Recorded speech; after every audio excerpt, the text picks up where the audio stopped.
view it in the supervisor account. So Allied Health, everyone knows on the units, social workers, psychology, PTs, OTs, dietitian. They all use Power Chart, so the same system as nurses use. The view is very, very similar. It's 95% the same. But they'll have different tools, and every position has different access to what's in their ad hoc folders and the layout of their workflows and so on. So depending on where you log in, you'll see something that's like slightly different. But almost all of the functionality is the same. So we're going to go over whatever the differences are, whatever additional tools Allied Health has. So, any questions? Oh, we're also going to ask about any questions from yesterday. Nothing anyone wants to rap about. Okay, so first thing we're going to do is go ahead and make a location list for P2 and then a custom list. So Rosalind is in and she's found location, BC Children's Hospital, or BCH, BC Children's Hospital, and she can see MHP2 adolescent psychiatry on the list. Right here.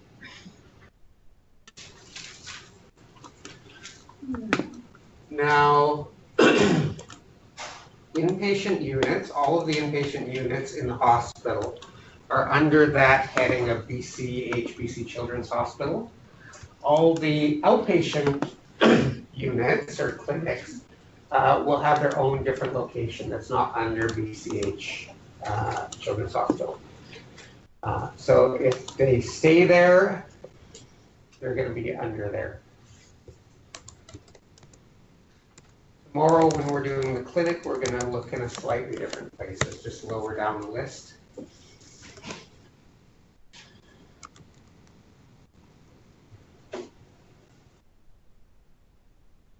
And now we're making custom lists, and so we'll just add those two lists over there. What we got on here anyway? I see. So there's, in our patient list, you'll see that there's many, many patients, more than the regular capacity of P2. And that is because it looks like the pediatric team has also admitted patients in there somehow. So we're a little over capacity. All right, so you got two lists. Do you have the list with, yeah. So if you can find, well, what? I can find this. This out. Oh, can you look in this? Oh, cancel out of there. So, oh, we want to, you made a location list? Yes? Yes. Okay. Now you just want to make a custom list. And just custom list and then name it and then finish. Yeah. And then you're done. I'm sorry, down.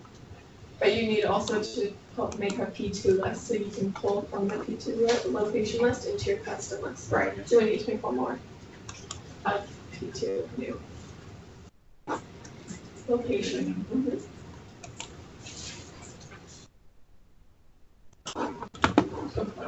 Yeah.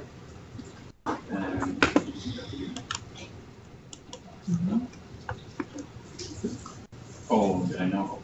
On BCH. BCH, BC.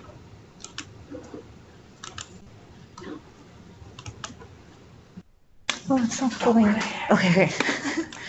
There you go.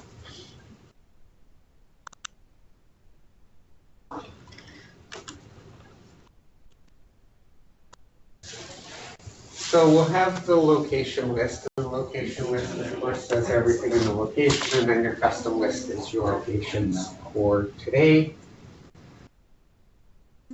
the P2 now.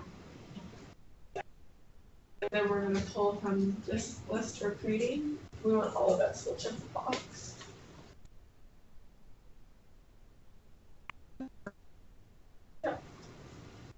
There you go. We'll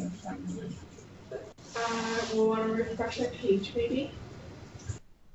Go into P2. And we want to take your patient from here into your custom list. All right. So location list, custom list. Now, what we want to do is go to iView in your patient chart. So now that you have your patient on your custom list, you can click into patient, go into their chart. You're going to assign a relationship with psychology student. And then you're going to find iView. So you can just double click on your person.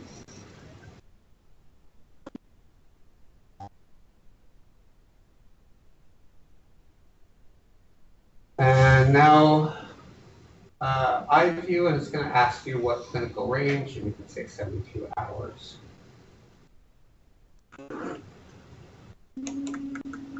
You're getting close. Left here. Oh, interactive view, sorry, my bad. Oh, it's okay. Okay. So, Sorry, just to clarify, right now we're in as the psych student. Right? Yes. Okay. so you'll notice the psych student and a lot of the allied health have limited access to iView. So, up until a couple months ago, psychologists didn't have access to iView at all. Because that's not how they normally chart, so they're not doing those kind of things. Because of eating disorders, some psychologists will add height and weight, and so now all psychologists have access to iView because there's limited band. So if you look through there, see if you can find a place that would make sense for height and weight, add a height and weight.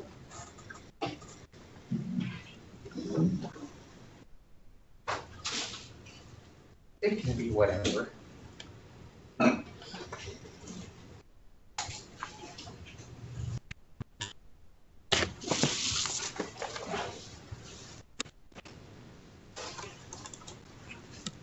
I'm going to go over this band a little bit more tomorrow because you will be using it for most of the outpatient staff are going to primarily use this band, the nutrition care band, to do their all of that charting.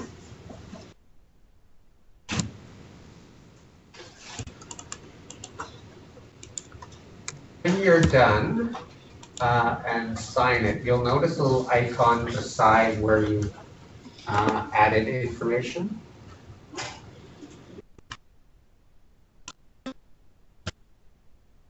You go ahead and sign up there. You'll see a little, it's like a check mark with a red dash across it. That means some student has entered that and it's not been validated. And so we're going to do that later. So we've added height and weight. Great. Will this be the same for nursing students? No, so that's the difference. Nursing students can just do it. Nursing students would need those that are not all. Yeah, and I don't know exactly what those would be, but I think the function, Sarah, you can correct me, is a nursing student basically is exactly the same as the nursing count. Yeah. Okay. There's no cosign or Verification. anything. No, Yeah. if anything, we would just do an addendum and say that you're doing their charting and your MSc and whatever. Yeah, So there's no limits to their account like there is limits to their practice. right. Mhm. Yeah. And the allied health student accounts are exactly the same as the regular accounts, except that they need co-signature on all their documentation. So they can do the same documentation. It'll just not get entered in. So here you can see that there's a little icon that says, some student did this, don't listen to that. What about employed student nurses? That's going to be the same, is it? I think that's gonna be the same as a nurse. Yeah. Do you have employed student nurses? Not at birth center, but I'm pretty sure it's almost the exact same. Yeah. Yeah. There is, in Cerner, there's like tons of different accounts with different access level and so on. So when a new person comes on, they go to the access and provisioning people and they Decide what to get. Yeah. And then Yeah. students will also have their Cerner training too. Yeah. Yeah. Yeah. Okay, so we've got some eye view. So now we're going to, can you go and, Maybe you could both be having a while next to each other on the same patient doing the charting together. yeah, Yep. that's one of the big advantages. Mhm. It's like you don't have to go find the chart that someone left in their office. And you can literally be doing, all at Want once. to be teaching alongside how to chart. Yeah. Yeah, and if you can be charting on the same patient for different things that have gone on, and you don't have to wait or pull a page or whatever. It's always there for you. But as well, it's important to also have that face-to-face contact with your students. And, if your student's like, well, I documented on this, can you check it? So next thing, can you go find a GAD7 power form and fill that out and sign that? You're going to ask where that is.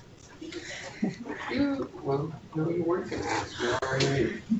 So again, it's in your ad hoc folder under mental health assessments folder, and then you're going to click on GAD7 and click chart. And again, you might notice there's a different range of power forms in there. So each position has different power forms depending on what they need. And you can fill that out however you want.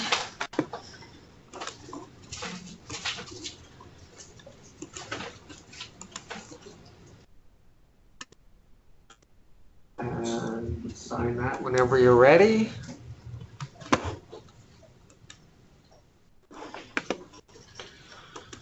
Let's see what it looks like. And the next thing we want to do is do a narrative note. So normally we would click on psychology view. That's not really working right now for some reason. And it would give you that nice M page with the psychology note link at the bottom. We'll see that when we log into the actual psychology accounts probably. But for now, you can just go to the documentation menu and create a new document.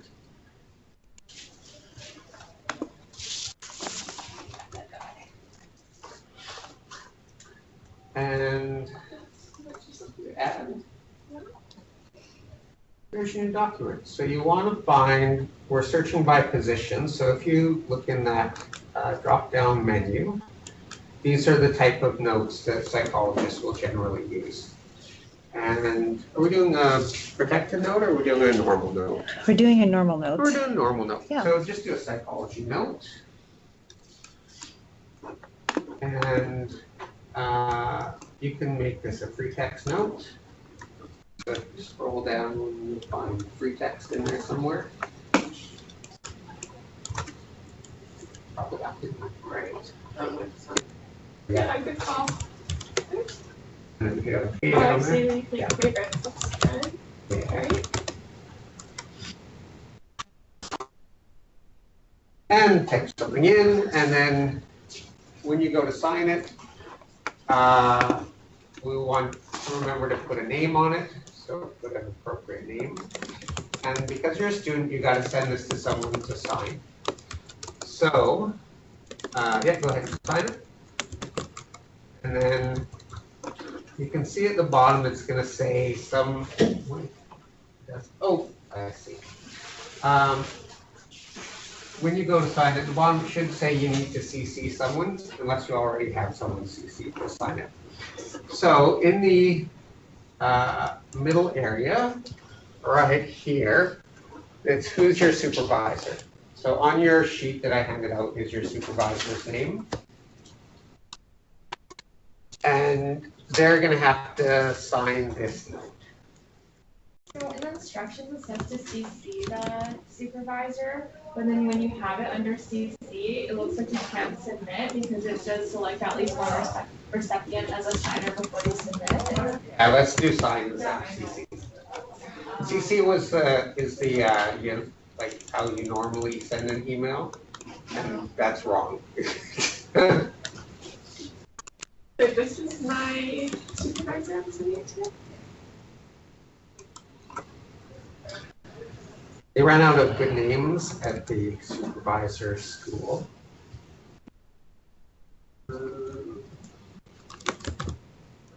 Is Oh, this the- No, I actually have it. I've done it in a different order. Okay. So we still want. We're doing the psychology now. And then it'll pop up. Okay. I see. Yeah. Thank you. This is something that is a little bit weird. So as soon as you get there, it's going to pop up the search window, Yeah. and then you can just add the first name in there. I don't know why that does that. That always annoys me. So you start typing, and then it pops up the search window, and then you're not typing anymore, and you have to retype. That's why. All right. There you go. And get this person to sign it. Yeah. So a little bit later, we're going to see that note appear when we sign in as the supervisor, and you're going to sign that note. And then it's going to get entered in. It's currently in italics. Does that mean no one can see it with the supervisor yet? Just refresh. And it will. So if you want to go into your documents menu and look at the GAD7 that you just did and the free text note that you just did, you can see that says preliminary report at the top. So this is again telling people this is student documentation. Are you okay, Kyle? Yeah. Okay. You're giving concentrated eyes. Oh, that's just highlights that. In the documentation. Yeah. Mm-hmm. Oh, I'm just not making up again. Right. Looks confusing.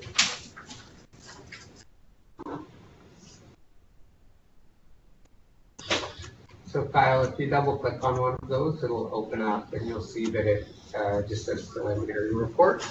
Rosalind, you want to show that on the GAD7? Sure.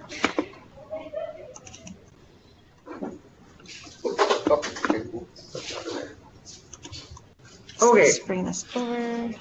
There we go.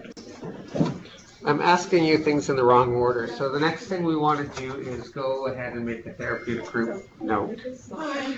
Kelly, you Hello. came back. I thought it was over. Oh, I made it through there.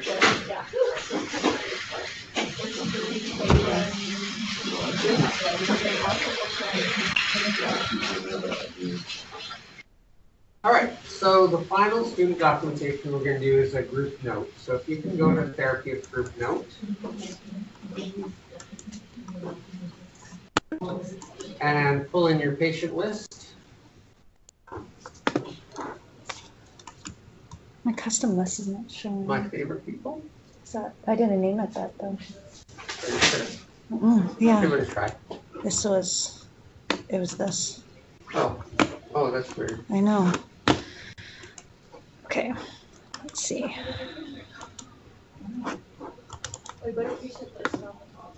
Okay, let's see what happens. That's Okay, Oh, but very that's good. your favorite.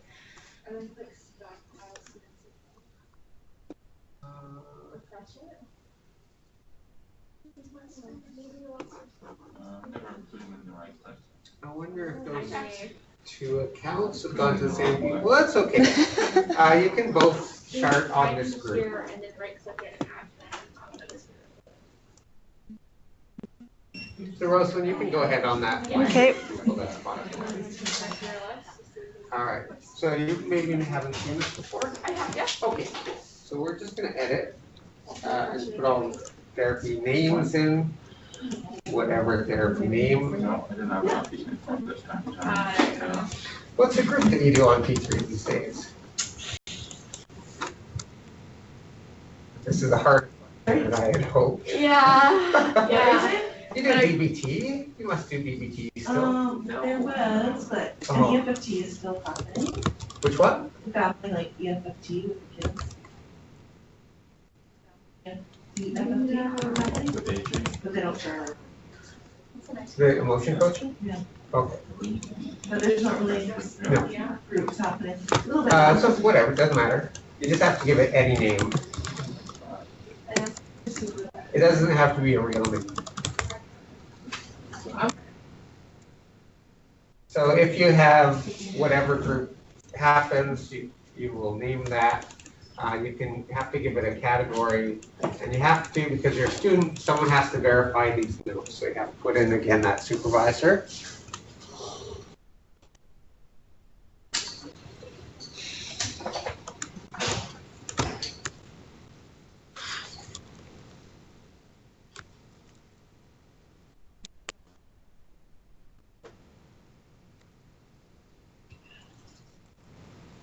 Be a space. Space? Yeah. Oh, okay. There we go. Thank you. And make sure it's going to your correct supervisor. But if not, someone will sign it. All right, and just to review the group note, anything that you put up here in the group note area is something that's documented on all your patients. So if you want to talk about like the topics that were in the group, stick them there. And then in this panel, you can chart on your individual patients. So if it's kind of routine, you can just say, here's the topic of the group, sign, and then everyone gets a note that they were in that group with that topic. If you want to do individual charting, you can add individual notes. You don't need to do that on everyone, unless that's your practice. It will let you chart on one patient out of 10, and 10 people get the general note, and one person will get the general and the specific. So do you go in the individual patient then to do that, or? Yeah, so we Yeah. just have one patient here, Yeah, okay. but if you have a list of 10, click on one and then, yeah. All right, and so here we have two buttons. We have save all and we have submit all. Don't save, because then it goes into the void and no one will ever see it unless that person goes back and signs them. But we don't have a sign because we're a student, so we have a submit. So we're going to submit this. If we save it, it turns into like a draft. Yeah, if we save it, it goes into the save notes panel that only you can see. Like you're drafting something and you don't want to send it. Yeah, so this goes into the local drive, this is a metaphorical local drive on your computer instead of the W drive. Is that a local reference that people understand? So you can kind of start something, walk away from the computer, and come back. Yeah. Yeah, So all the templates will be on. yeah. Or, no, it's a V drive. V drive, yeah. V drive. V drive is like the notes that. You want to submit it so it goes onto the V drive that everyone has access to. Not even hip enough for the V drive. All right, so we've submitted. Oh, okay. Yep, it's Oh, submitted, under submitted notes. okay. So let's go back to our chart. And if you refresh your documents, you should be able to see that note.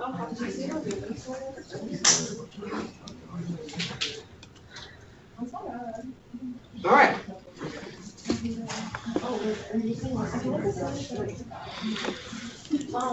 Yeah. Are we using this those sales team remote training to log in initially and then they're Yeah. using? Okay. Yeah, so we're using. All right, everyone got their things? So I think what we want to do now is log out of your student accounts and we're going to log into your supervisor accounts.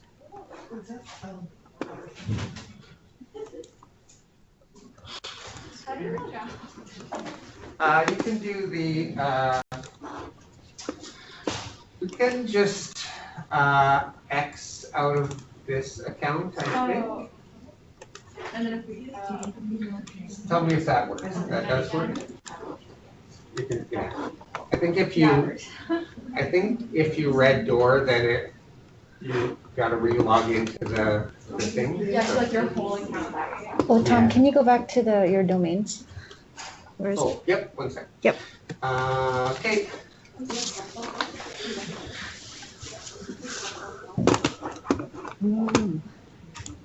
Ah, there it is. Perfect. It's your Chrome. Yeah. There's probably another way, but that's the way I know. Thank you.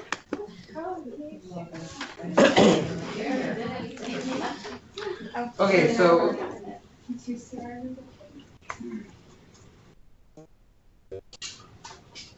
now logged in as your supervisor, you're going to see the same things, and we're going to go through the same procedure of making that location list and the custom list with your same patient.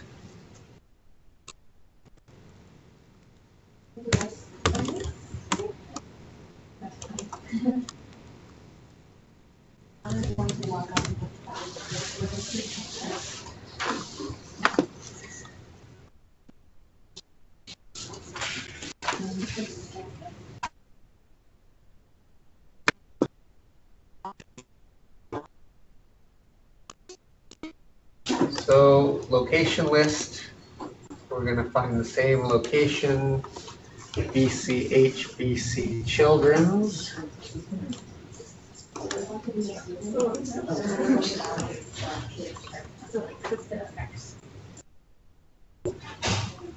So we ignore the message sent to that first person. Yeah, we're going to come back to that.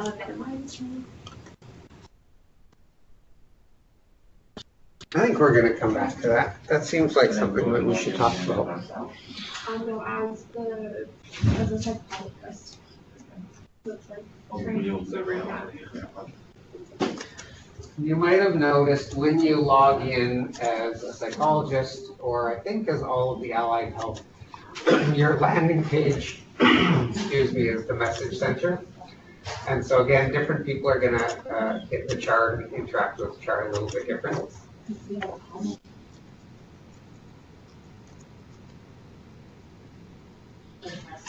And tomorrow we're going to see some of the other applications that people use. So basically all the clinicians that you work with are going to work in PowerChart, which is what you see here. They're just going to have a slightly different view of PowerChart with slightly different function. But if you work in the emergency, you have a different program that you log into that has a completely different view. You can also access PowerChart there. So when you open the patient chart, it looks the same, but it's got a whole different thing. Same thing with clerks, have a whole two different applications that your clinicians will never use. And so we'll look a little bit at that tomorrow. How we doing? You're doing good? Kyle doing? Kyle is doing? Oh, I BCHBC. I struggle with that too. Yeah. It could be outlined. Yeah. Just a Plus. And do we not have psychology? Oh, yeah. also? No. I think it's this, your computer or the domain? Everyone's on the same domain though. Yeah, I mean, I logged in yesterday using And you these saw accounts it. and I saw psychology. It's strange. There was like an error showing script, Cody, but do you see the psychology view on your computer? no. So it's No? blank like this? No, when I opened it, oh, it's psychology. Yeah, in the, It wasn't. Yeah, so that's. I don't think so. yeah, it looks pretty And cool. there was a pop-up saying there was a script error. I guess that's the script error. That's the training So let me domain. describe what this looks like. Would have looked like. This has your nice M-page list here with all your different components. Same as in the nursing view, you have documents and weights and measurements and chief complaints and all that kind of stuff. Is it like the mental health summary? Yes. And at the bottom, it has your psychology notes. So whenever, for all of your allied professions, their notes are going to be at the bottom of their own ed pages. Otherwise, the function is the same, and it might just be slightly different components, different order. But that's okay. Where are we looking at? So we've got our custom list. Cool. So first thing we're going to do, how are we doing over here? Kelly's not going to have the student documentation. Oh, we're starting from the student decision. But she'll have something. We'll see what we get. Oh, should she start from here then? With what you guys are doing now, or? Yeah. Where are you right now? She's on the group note. Well, I don't know that, so. I'm not Oh. sure, no. oh, in the student? Okay. Okay.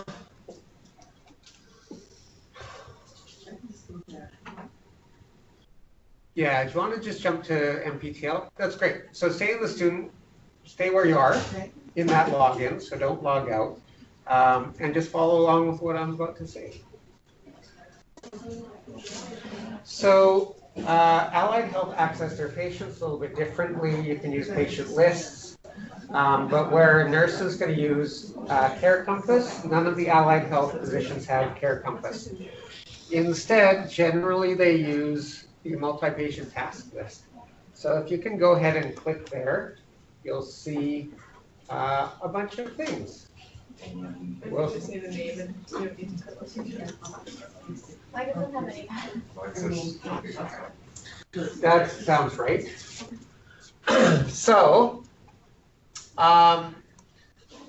first thing we're gonna do, see where it says assign tasks? You're gonna right click on that and it's gonna say something. So Rosalind, can you right click on that bar? Just where it says assign task. Okay. There you go. Customize patient view. And you're gonna choose one of your patient lists. So if you click that little choose patient list box, and then you can choose one of your custom lists. So let's not use custom list, let's use the P2 list. So what this is going to do is it's going to bring you tasks for psychologists for that location. You have a confused one. They're somewhere else. Where even are you? Results. Yeah, can you just, go out of there and go to the multi-patient task list up at the top. I think you pull up that task list. Sure, I'll show that So again. right-click on assign tasks, customize patient view. Ah, This is very non-intuitive, this particular thing. that was very non-intuitive. Yeah, yeah. As I recall, that took a long time to figure out. Yeah. Without someone telling me, and then I think eventually I asked, I was like, what? Like, that's not the same as anywhere else. All right, and so we're gonna pull up our P2 list. Yeah, go ahead. And so this is going to show, if you see on the left, we have all the patients on the unit, way over capacity as we had before. These ones in gray are in that location, but they don't have any tasks for us. The ones that are in non-grade or regular are all our patients that have tasks.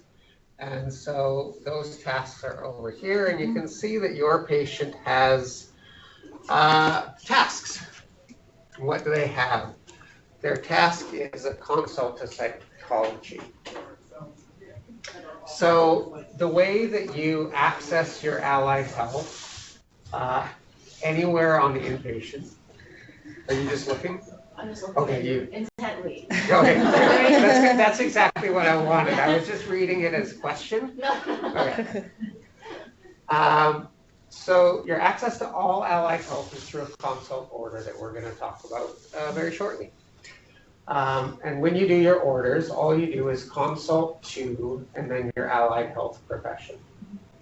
Consult to psychology, consult to dietitian, consult to social worker, consult to PT, consult to OT, and consult to Aboriginal Health you can do through here. All of those professions have MPTL, and they will get their own consults to their own thing. So we have a lot of consults to psychology. These patients also all have a consult to social worker on them, but we're not social workers, so we don't see them. So what's going to happen on your unit is your staff or your doctor is going to do a consult to psychology, or it's part of the power plan, I think. It could be the Potentially. mission power pack Yeah. for like pediatrics. I think they have a bunch of allied health consults. Yeah, so they can initiate those when someone's admitted, or someone will do a consult to them, and they'll appear on here. You don't need a consult order to access that. So if Kyle's my social worker, I can just say, Kyle, here's your new patient, and they'll show you how to do that. So there's the tasks. So what we want to do is find our patient in there. And again, this part is not entirely intuitive, but we want to go into the patient chart. So our patient is 7. Can you double click on that, see if we can access the chart from there? No, we can't access the chart from there. And you can see there's no kind of, that sense that you can click on something to follow the link. We don't have it. It's right click. So right click, we can open the patient chart and go somewhere. You can also click on the task up, the person's name up here, and say right click. So find your patient, right click, and go down to open chart. And of course, the psychology view is not working. You would probably use the psychology view to review the chart. So someone's consulted you, you go through and you look at why they've consulted you. Kyle looks like this is working a little bit. Do you have psychology view there? Oh, We don't get the tabs. Can you click on the tabs and see if they'll pull up anything? Just talk about these It's guys. working. Okay, so that's reliability. Sometimes it works and sometimes it doesn't. Anyway.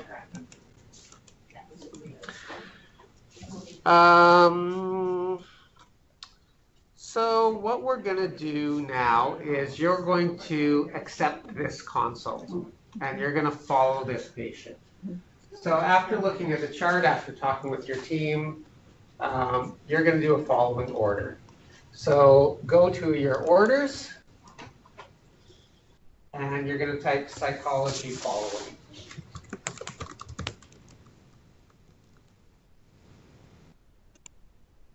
And it should come up with an order, and you click on that. And then you can give any reasons for follow-up if you want in the there. It's not mandatory. And then you're going to sign it. Is that like follow up between them and the student, or follow up with the No. patient?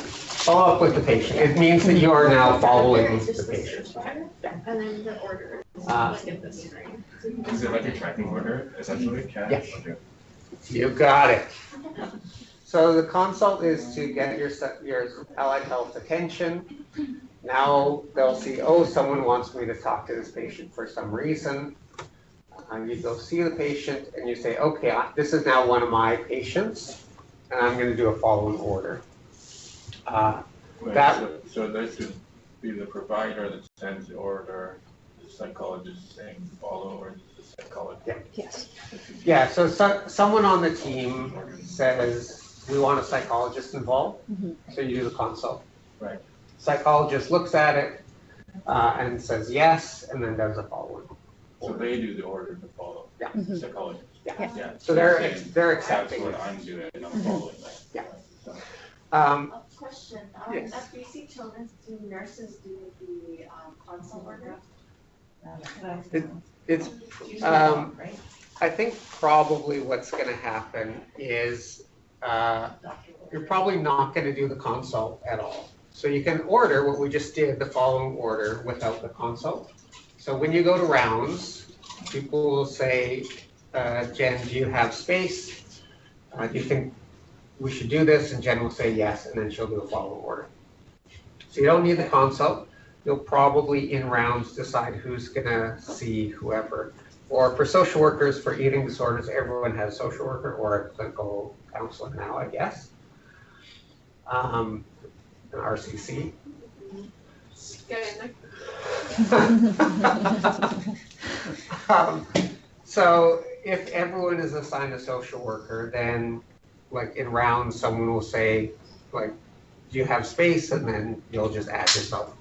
So following order just is a tracking order that says this person has a social worker now, or this person has a psychologist now. Doesn't do anything other than that. And now you would, as a clinician, probably add that person to your custom list of your patients that you're following. But either the doctor's going to order this on admission as part of the power plan, or people are just going to do a following order themselves. Oh wow, there's a shortcut to add a patient. If you're in their chart, you're opening it without Ooh. going through a list. You can add them to your list through the chart. So if you go to the very top on the task, edit new patient, it's literally at the very top, and you go to patient. Top left? Yeah. Oh, there. Yeah. Gotcha. Click on patient, and then you can see add patient to a patient list. Nice. And then, for example, if you were to just search a patient up and you're in the chart, you wanted to add them, you don't have to go through the whole patient list. Nice. Perfect. So this is really handy if you're, at various times you'll be in the chart and you'll be reviewing it and then you want to add them to your list. And it saves you stuff. That's cool. All right, these patients are already on our patient list, so we're good. We've got a following order. We're good. This is where you're going to do, if you did, say, an Aboriginal health consult, you would do the consult, and probably that would be a nurse or a doctor. And that's going to go like out of the mental health building. And then they're going to do their thing, whatever their process is. And then they're going to do a following order. So you send out the consult, and you'll see that it's they'll add a following order if they're following. If the physician's working in multiple areas, would they most likely have a patient list for each area or all together? Yeah. So generally, I would think you guys can answer from live sites that the custom lists are really flexible. I think. Oh, I was gonna make a point when we were looking at the patient lists. You can filter the patient lists in all kinds of different ways. So we've done location, that was specific location, we've got custom. But you can filter them by encounter, by status. When we talk about referral triage tomorrow, you can filter them by their referral status, and so on and so on. So the patient lists are not just a location or people that I've added. You can actually create all kinds of different lists. So probably if you're working multiple places, you have P1, P2, P3 lists, and then your custom list for your patients for the day, kind of thing. Whatever makes sense. You can have basically a limited number of lists, but only a certain number are active. So when you have those two boxes, you got your big list of places, and then your active list, I think, is limited to 5, although that might be different for. All right, where are we? So let's go back to the MPTL.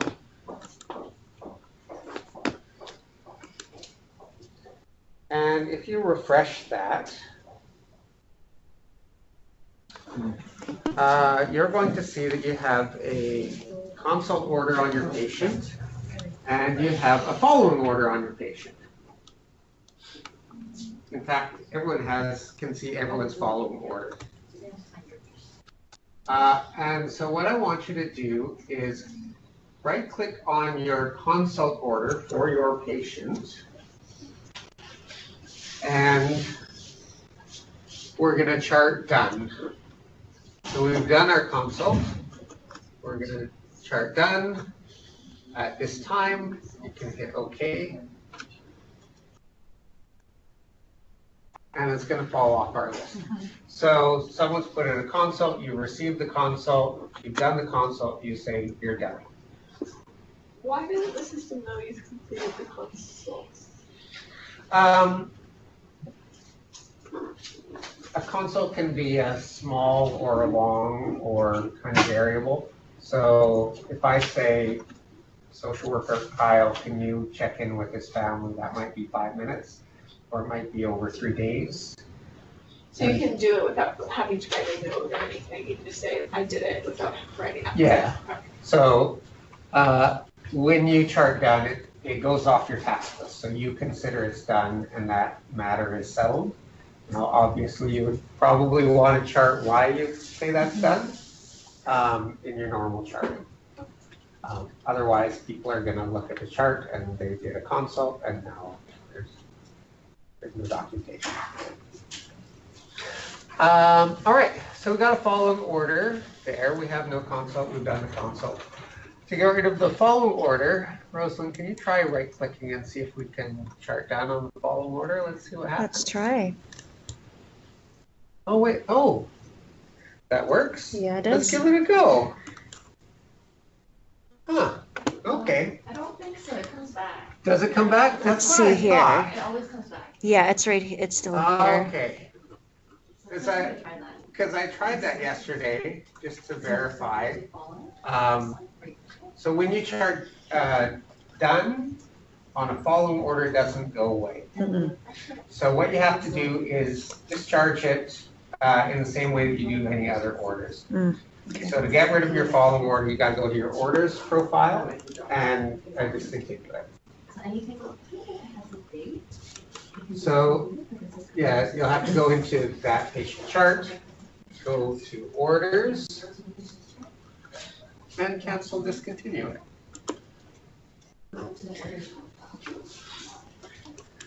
And then we're going to give our reason. So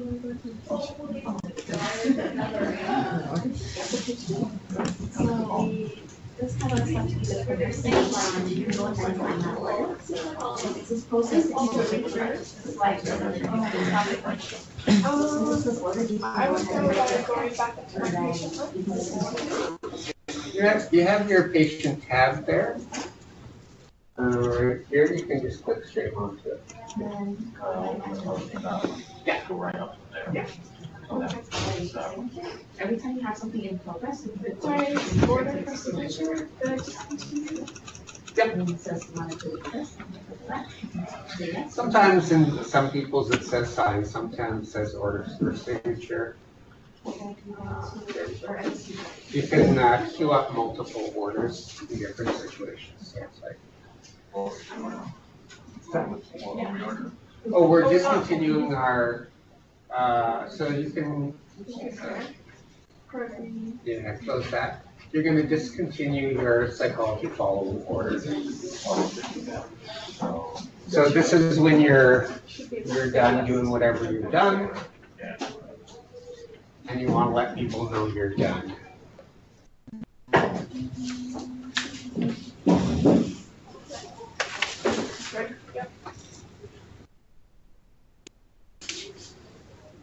All right. So that, as you can see, the psychology following under status is discontinued, but I changed my order profile to show active and discontinued orders. If I didn't change the filter, it would automatically drop off if I just remained it as an active status in orders. So up here, Here, we can see all our active orders. Excellent. So you can filter active and discontinued and so on. Thank you for pointing that out. No problem. Because what we can see that the consult order is not there. Can you filter and try and find that consult order for Sure. us?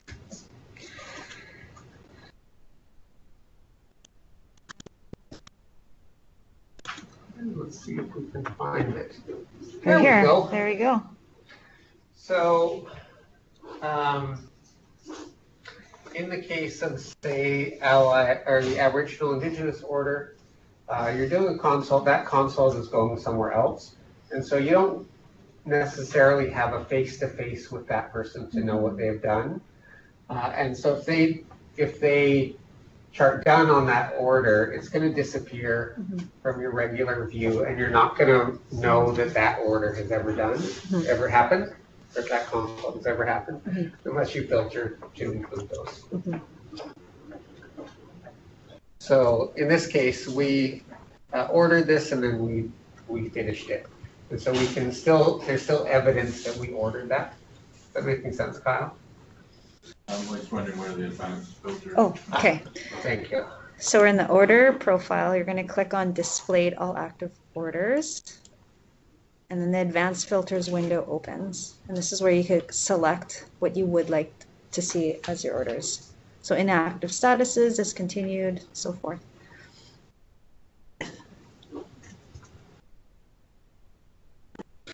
So that's going to be when you're looking for an order that you know that there was an order and you can't find it, it's probably being filtered out. Okay, so now we know how to get a hold of all our allied people and how to see whether they're being followed. And their documentation, of course, is going to go into the same place everyone else's documentation goes, into that big stack of documents. And power forms and so on. So what are we going to do? Let's go to any questions on any of that. Okay.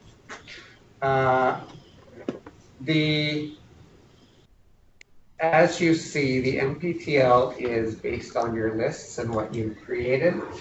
And so you see all of the appropriate things for your location. And I don't think we're going to show the social worker view, but social workers and YFCs have the same login and the same access and the same views.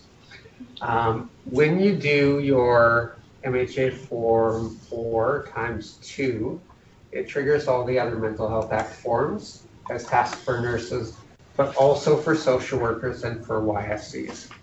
So when the social worker looks at this view, they're also going to see the form 13, 15, 16, and your YFCs will as well. When anyone does those, it will drop off of everyone's view.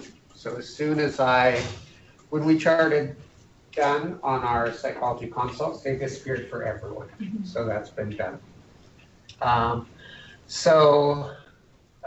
think in mental health, the social workers don't fill out the mental health forms generally. At St. Paul's, they do. So that's why they're included in there. And YFCs rarely do, but could do. Sorry, I don't know if this was touched on. So you're saying that if we mark it as done, it falls off everyone's on the task list. But what about on the orders page? Do we have to like change that or anything, or just leave it? Because then it still just shows us that it's ordered. Yeah, you can. It's been ordered, and now it's. I think. Let's go back there. Have a look. Sure. Like, would we like, if we were the psychologist, like, would we just discontinue it? Because let's say we got a consult and we don't think it's appropriate for us to follow this patient. Yeah, you chart done, and then it will drop off of the active orders. I think. Okay. Because it looks like still it's there. saying that it's ordered. Yeah, Still I don't here. love that. Yeah. But can you filter out to just? I think the right is confusing. I don't know. Because you should, Yeah, you can complete it. yeah, in the consults and in the nursing tasks, you just complete them. You don't have to go back to the original order. Right? But we see the 13, 15, 16.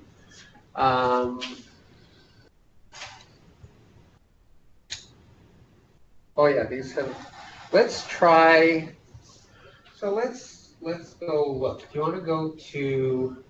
Oh, you don't have access there. Sarah, can you jump onto nursing account and complete some of the MHA forms on some of these patients? My computers are starting, so I'm gonna use Lindy's. I'm going to go on something else and we'll come back to that question. So we're doing mental health at 24 times. So, Why don't we get them to do it? Because I think they can do it on their side and it should trigger the orders as well. they're all logged into psychologist accounts, so they don't. Still technically order it. Well, you can still order it even if you're not a nurse or like a doctor, you can still order it technically, but you're not supposed to. Yeah, no, but we have the MHA forms ordered on all the patients, but we're psychologists, so we can't chart down on them. Oh, okay, I'm sorry. Yeah. I'm sorry. So if you go in as a nurse, you can chart down on them, and then we can see what it looks like. Oh, my bad. No worries.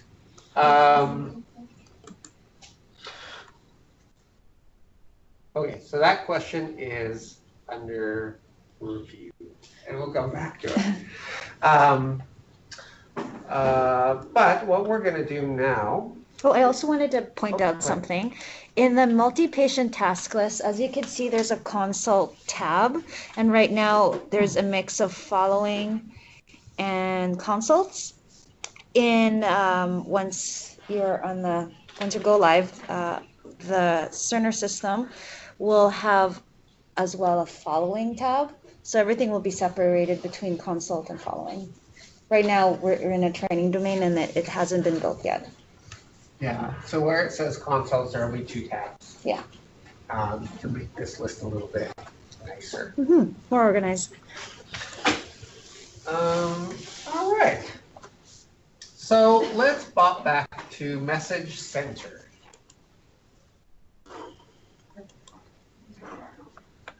So this is MPTL is Allied Health and Message Center is for Allied Health as well. And this is like really terrible email. It's generally used for 2 different things. One is to authenticate student documentation. Another is for some of the workflows in ambulatory and to communicate with ambulatory groups. And it also has a variety of other functions.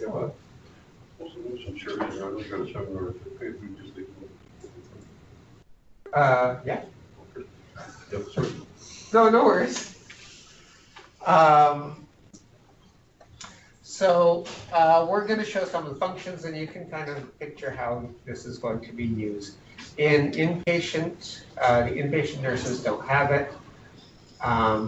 And so it's probably on inpatient areas, not going to be widely used. On the outpatient, it's used more. All the Allied Health, I think all the Allied Health land on Message Center is their landing page. And what we're going to do is look at documents.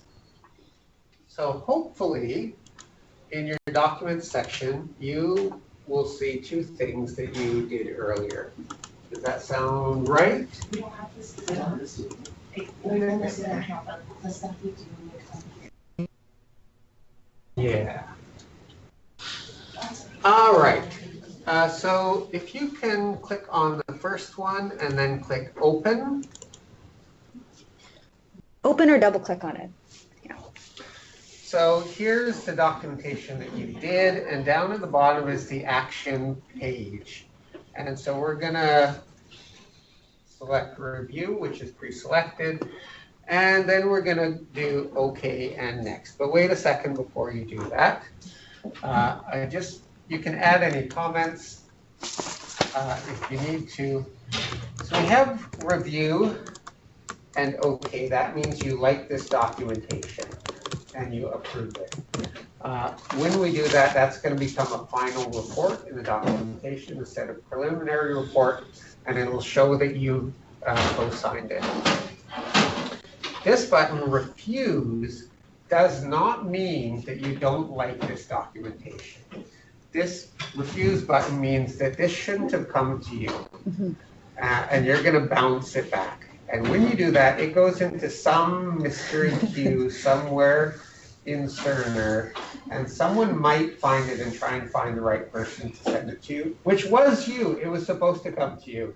They're going to be very confused. Why did this person refuse it? And that's how that's going to end up, is that documentation will not be signed and probably never seen again. So refuse does not mean what it clearly seems to mean. It means burn this document. So what you want to do is review. And that means the student won't be able to find it in their history either? Who knows? It goes into a black hole, so the student has done their thing. They've sent it to you out of the goodness of their heart and their proper practice. You said, I don't need to see this, and now no one knows what's supposed to happen. So in reality, the student would have to redo it and resend it to the... I don't even know if they would ever know. Okay. Yeah. So we're saying basically just don't ever use that button?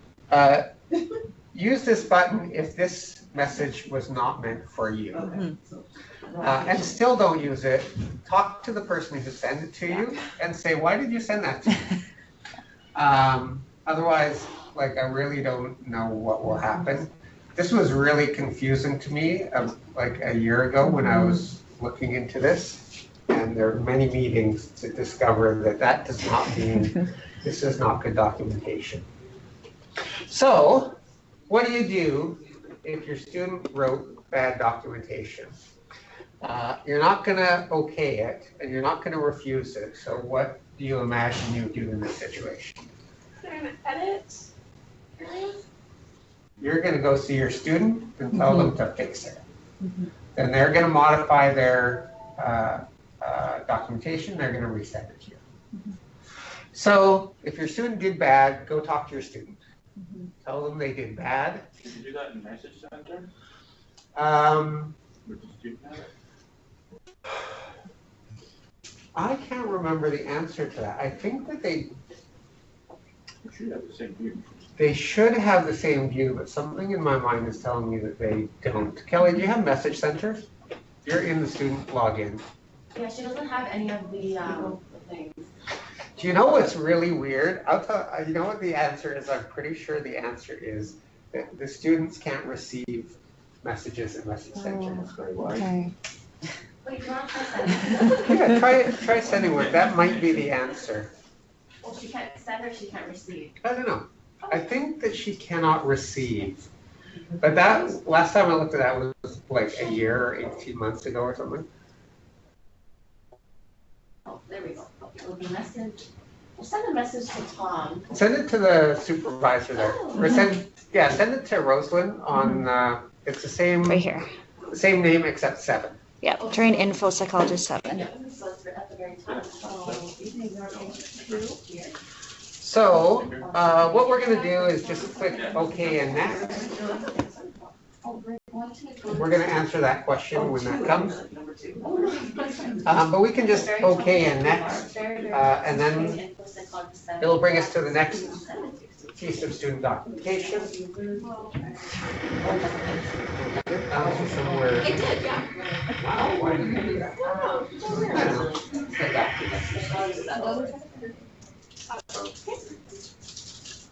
Okay. Okay, next. And then we can search them up. And then it'll bring up your group therapy, So we can put like. and same thing, okay, next. Send her email. And then we've co-signed those two things. Let's say Tom comes up. And then it drops off in your message center. Oh, the name. So this is how we, Message Center, we're gonna authenticate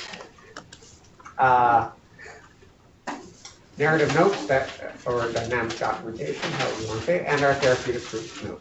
So we did 4 student documentations. We've now authenticated two of them. And so we're gonna go and authenticate the other ones. Have you, Okay, we sent one. Okay. Alright. Kate mailed to Tom, so. we'll okay, see let's what see. Let's open it up and see we receive this spam. Oh, there we got it. Okay, Can you so, reply to me? Or reply to Kelly? Sorry, where'd you see it? so we see it in messages. Oh, okay. Yeah. Yay. Oh, there we go. Oh, Dressed today. I'm sorry, it's true. You walked Dre- in and I was like.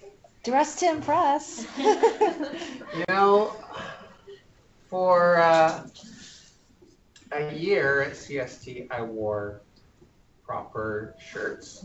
And I only have then 2 pairs of pants and 1 shirt. I have 2 pairs of pants. I have many, many shirts. But for the last 2 years, it's been like I like it. t-shirt or Pajamas. bathrobe. Yeah. From your bed? You mean your bed, not Yeah, bed to office. So like not zooming from the bed. Yeah, that's why I generally am not zooming. Yeah. Okay, so, can send messages through Message Center. Students have the same access. Okay. And you can reply, you can print, you can so on and so on. It's not super evident though that you have a message, right? Like you have to go into the message center and chat room. Let me just, Pop up and say one. Right. I think, can you send one more? I replied too. See if you received that. Can you refresh yours? Okay. Can you, yeah, Oh, she got it. See if can you just reply one quick? Oh, yeah, we'll Good. reply to that. Okay. Okay. I agree. And Rosie, can you just click invitation chart Sure. and hit refresh? Okay. There used to be a little pop-up by the communicate button that would say things. You click on the communicate drop-down button there. Sure. We Oh. just sent one, by the way. Oh, no, can you reply one more time? I think it's in the upper right Do you have to there. refresh though? Where it Yeah, says, can you click that little refresh button that's just beside there, Rosewood? No, up, right beside general, there's. Oh, a right here? yellow- this yeah, this one? Is that a refresh? That's a key, I think. Yeah, that's a key. Is it a key? Yeah, because we're looking at that. Are you looking for some alert that shows we have messages? Yeah, I think if you send one, it actually appears up there. Oh. Communicate. I think we did it once and I guess. We're gonna click on message and see what happens. And then the name is kind of annoying, so I'll just write it out to you. So listen patient, so if you're emailing about a specific patient, you can put their name there. You're gonna do 2 if that's what you're sending to. Okay, I received the reply. There you go. Is the last name. Oh, Have you sent it? oh, no, we're thinking of something we need to say. Can you just send it? Oh, right here. Here's their reply back. Oh, we'll do a brand new message. A new one. Okay. And then type in T, and then you can click on the train info. And double click it. And then your message is hi, you can send it. Okay, we just like a brand new one. Okay. Anything that pops up here? No. No. Weird. It's really Okay. like more like documents and stuff versus like after that. There used to be somewhere that would kind of indicate, there doesn't seem to be anymore. I don't know if they changed that or. So it's Okay. really just better to email them on the regular. Yeah. Yes. Everyone knows how to email, so And then they're gonna get it. Yeah. normally. the difference in here is that you can attach certain documents and you can, Or say, check your message center. and you can also attach it to the chart when you send a message. So if it's something that includes some patient documentation, you can do it through here, and if it's something that you need to be more secure than email, you can do it through here. So there's advantages to this. but it's not as good as your regular email in many ways. But in other ways, it's superior. So we did some iView documentation. So why don't you bop over to iView, and we're going to authenticate that. We're going to look for last 72 hours. And what we're going to notice right here is a little check mark with a little red slash through it. And that is our authenticate documentation. This is, Sarah, this is new for you, I think. No, I did this for the cheat sheets. So. What? Wow, that's unsatisfying. I'm sorry. So if you click that button, it will show you what documentation your student has done. Right here. And then you can sign for them. My iView software. Oh, is it not loading? It says the view failed for this display. Oh, please close it. Oh, awesome. No, try the Band-Aid and see if it fixes it. And once you've authenticated, it should look like normal documentation. You can right-click on the item, and you can find that it was performed by the student and signed by the supervisor. All right, and there's one more thing that we need to authenticate, and that is the PowerPoint. You're good? Wait, how do you authenticate it? Every time I right click it, it says it doesn't work. I don't And then think it stops it's working. working, and we have managed to. So do you have a little authenticate icon right here where Rosalind is highlighting?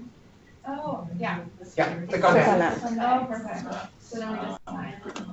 Yeah, and then it says these are the things that they did, and you give the thumbs up. And then it appears just the same. There's no icon to indicate, but you can find out who did those in the normal fashion. You did it already. Yeah, it's grayed out because if you already authenticated. Okay. Yeah. There's nothing to authenticate now. You did it. It's all authentic. So the last thing we did was a GAD7, and how we're going to sign this is really not that cool. But we're going to go to Forms Browser. We're going to find our GAD7 there, and we're going to modify it. And Rosalind, please correct me if I'm wrong. I wish I was wrong about this. Oh, yes. So it's right click and then modify. And then we're just going to sign it. So there's more steps to modify PowerForm. Modify means to is to review it, and then you're going to check it to authenticate. And then as you can see here, it's changed to verified and authenticate. There you go. So you can see here we actually have two GAD7s. One that we did earlier to make sure we knew what we were doing is unauthorized. So we haven't authenticated that. And the other one now is authenticated. There's no, as far as I know, there's no indication that there's a PowerForm that needs to be authenticated unless you go and look for it. So that's not that great of a build. But it brings it back to, if you have a student, you should be communicating with them and they should tell you, I did a GAD7, you go sign it. Yes. So on that topic from yesterday, Cerner won't do your job for you. When you have a student, you gotta talk to them and you gotta make sure that everything is signed and so on. So that's the authenticate student documentation stuff. Questions? Straightforward. Let's go back to Message Center. See what we got that we're talking about. Oh, that stuff. Yeah, I like that stuff. Okay, we'll go back to Message Center and we'll show you another Message Center function and then we'll take a break. So, One of the things you can do in Message Center is send to a pool. So pool is a group of clinicians where you want, or a group of people, clinicians or admin or whatever, you want to send a message to, you want them to do something, but you don't care who does it. It's kind of like a consult that we're sending to a group of people, and as long as one person does it, that's good. So, for example, when you are working in a clinic and you have a patient scheduled, but they want to reschedule, you're going to send a message to the clerks to reschedule. You can also do that in email, but if you email Alice and she's away and being covered by someone else, then your appointment is not going to get rescheduled.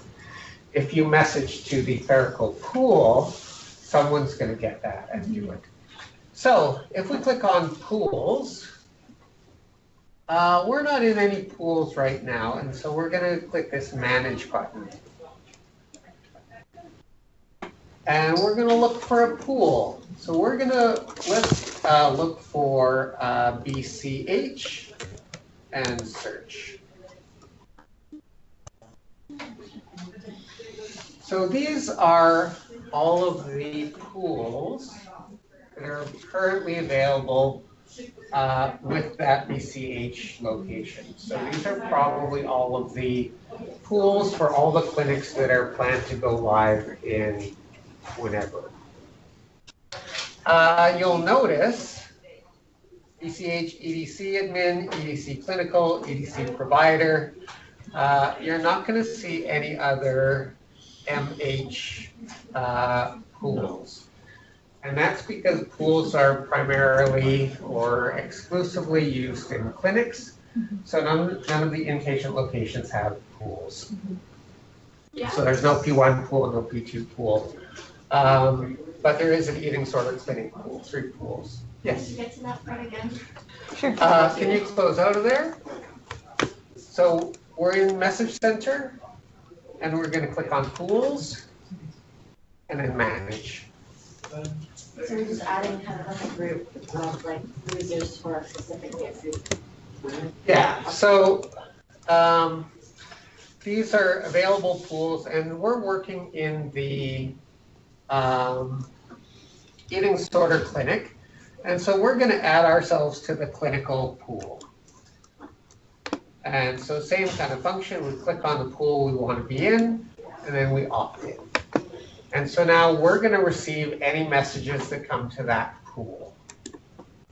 All right, settings saved successfully. So now we are in that pool, and opting out of the pool works the same way.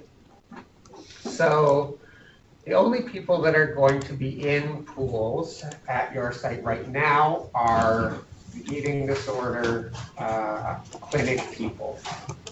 And they're going to add themselves into those 3 pools. It is possible to create new pools, but that's a CST thing. You can't do that you guys can't create any new pools. But you can ask me to ask someone to create a pool for you. And then once you have those pools set up, that stays, like I'm in the pool for good. You're in the pool. Okay. And go ahead. Is that an appropriate place to make pools for the nurses on each unit and so forth? Yeah, you don't have Message Center, Oh, okay. and there's not really a function for that. It's a bit more of like you're in the nursing station together and you need to tell Kyle something. Okay. Yeah. I was thinking sometimes we I send wouldn't like do that, safety I'll emails to everyone. So if that could be a place we could do that or not. But if we don't have Message Center, it's fine. It has this kind of narrow function where it's good and everything else is bad. So what would go in there, like what would be an example of something? So the best example of workflow that I know is that one I just mentioned. So I have an appointment. Rosalind's coming to see me tomorrow. What do you want to read? She calls me up, I need to reschedule it. So I can't as the clinician reschedule it, I need my clerk to do it. Mm-hmm. And so I'm just going to use Message Center to let my clerk know. Clerk will see it, and the clerk will reschedule it. Or if I have a particularly juicy chart note that I want the clinical group to know about, I could do that. Or you might do it, you might use it for, the clinics are small at Children's Hospital or at mental health, but you can imagine if you have a clinic that has 10 social workers, you might send a message out who has space and do it that way.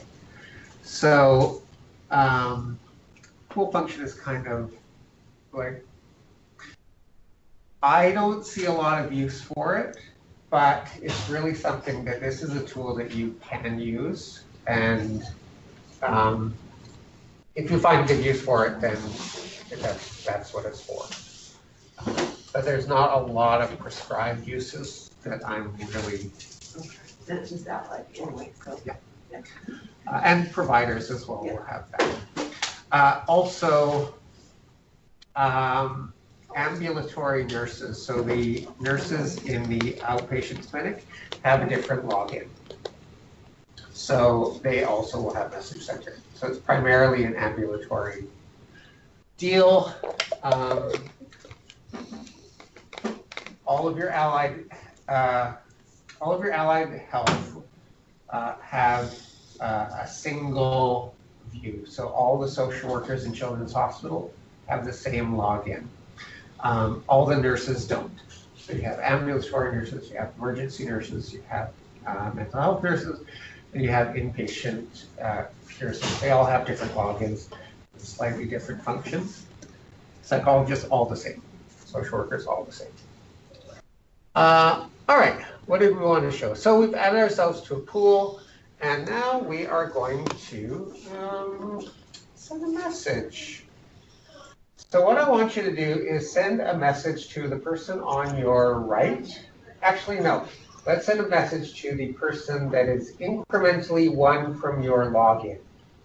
So if your favorite number is 5, and you have login train info psychologist 5, send a message to train info psychologist 6. And if you are 6, send it to 1. And over, you're still in student login? Oh, we switched to psychologist, Okay. but her keyboard was typing backwards as well. I don't know how. Or should it be me? It's constant. Oh, well, that's a normal function of Cerner. In case you chart with a mirror, you. Okay, so what I want you to do is go to Message Center. We're going to communicate, and we're going to send a message. And you're going to add your patient into that message under patient. And this is kind of, I think it's really designed as a phone message. So if you're taking a phone message and you want to let someone know. And we're going to send it to your incrementally 1 away from where you are. But 6 is going to cycle around to 1.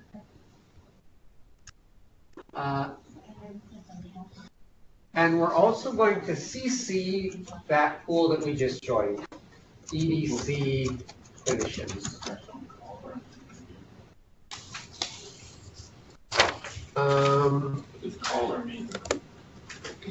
Yeah, it's a bit more of a phone message kind of thing. So the caller is, someone's called into the unit and you're taking a phone message and sending along to the right clinician. Yeah. We are going to CC the pool that we just joined, BCH Clinical. And so, Rosalind, can you cancel out of there and just show what Sure. we're doing? So we're gonna hit the search button, and we're gonna search for a pool. And then we can type in our BCH there, in the, just in the, above where it says pool. Yeah, type BCH there.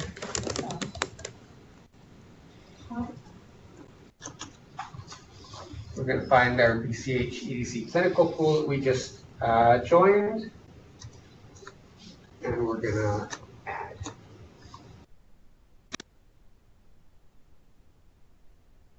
Okay. And then the two, we're gonna add our friends email, or our friends login. So psychologist 6 or whatever. What are we doing there? It's in there, it's not showing, but it's. Oh, that's so weird. When you have that, you can send it. And then we're gonna see what that looks like. And so you can all have received the message. I'd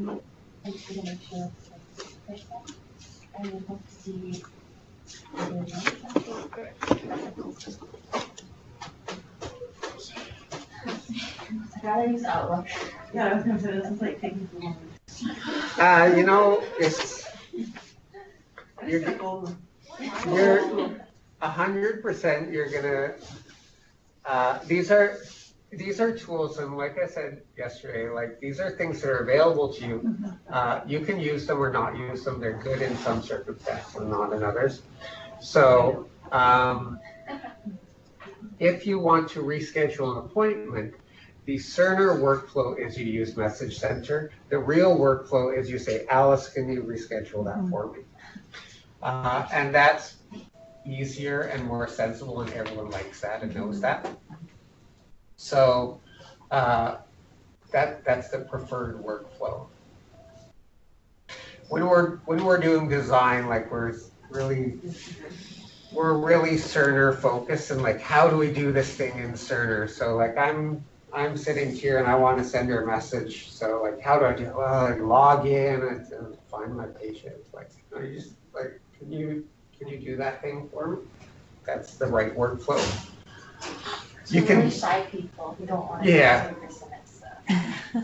It's like when you text the person beside you. Yeah. You know, you could just say it, but I mean, we can use satellites and, you know, all this modern technology. You can just, no, right or wrong. Anyway, okay, so you can see that you've got some messages there. Look at them, open them. You can see that you've got a message to. If you click on the pools, I think we'll see messages in there. We've got messages from everyone. So, Rosalind, can you look at one of those? Sure. And we'll see what happens. I think we want to. We want to either delete this or we want to save it to chart. See what you want to do. Why don't you save it to chart? Someone else can delete it. Okay, someone else maybe has it open. I don't know. So enough about Message Center. You can send messages, you can get messages, you can add yourself to pools, you can get yourself out of pools. It's really allied health and ambulatory tool. All right, we'll take a break. Take a break for 15 minutes. All right.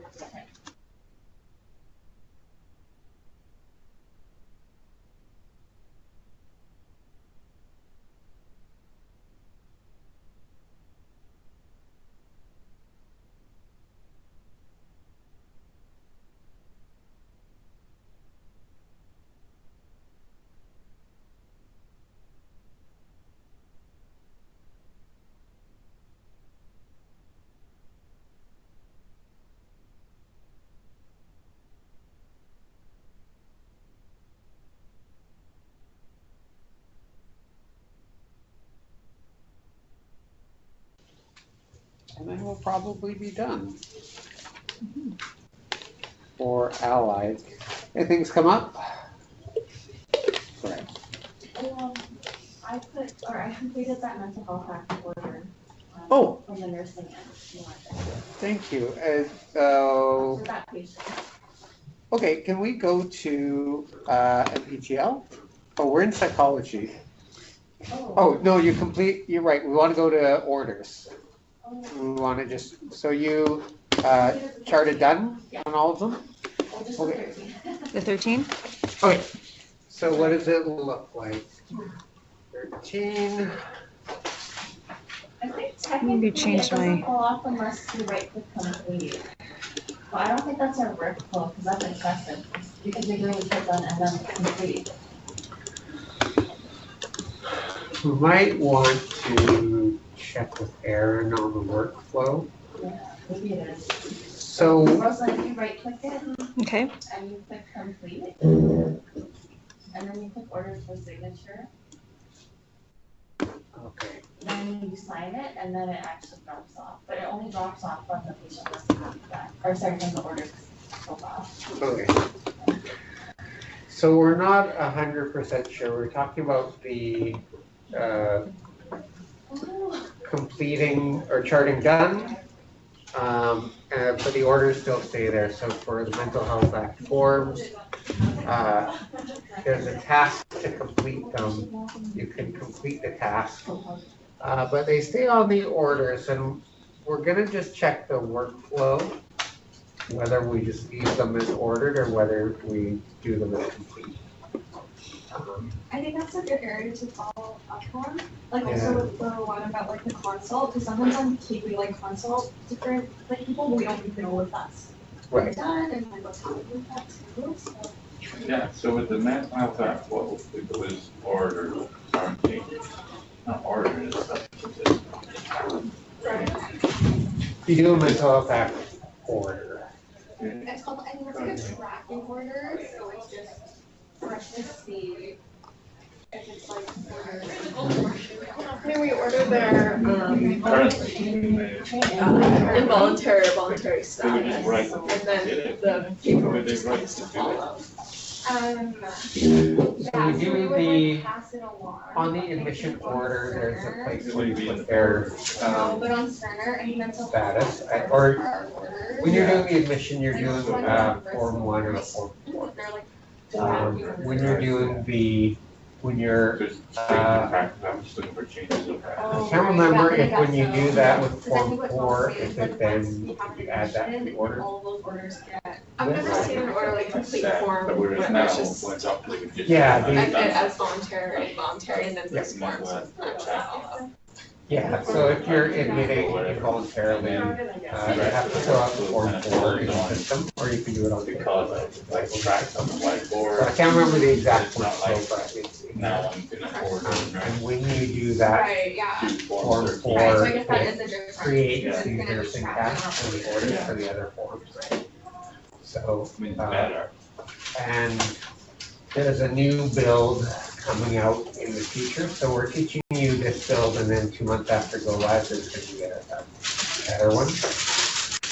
Unfortunately, we kind of wanted to teach you just the one way, but we're teaching you one way that you can have that word. Okay. So.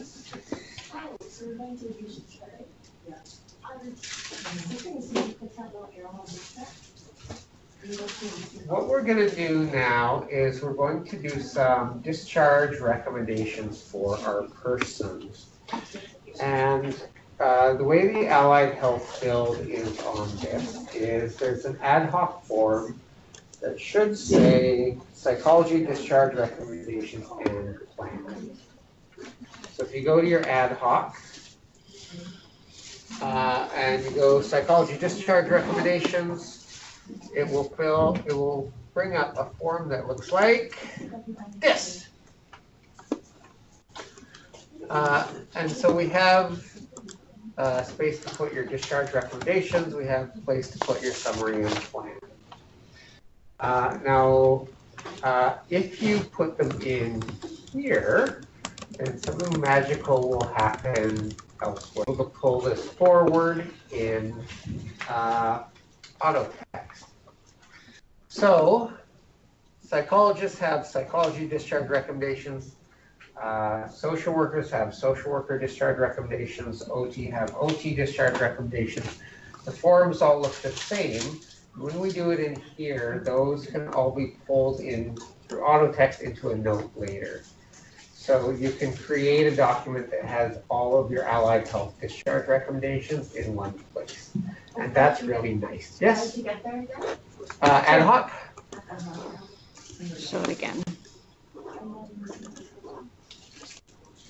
So ad hoc. So we'll show us again. So ad hoc and then psychology discharge recommendations.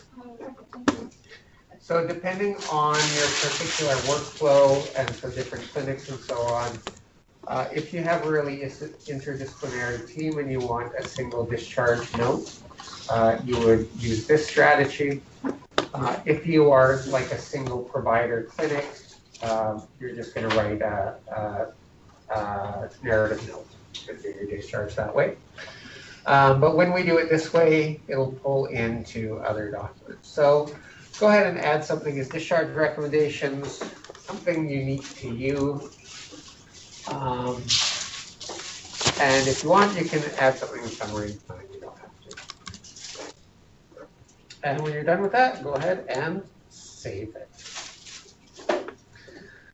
The exception to this rule is dietitians do their summary in iView.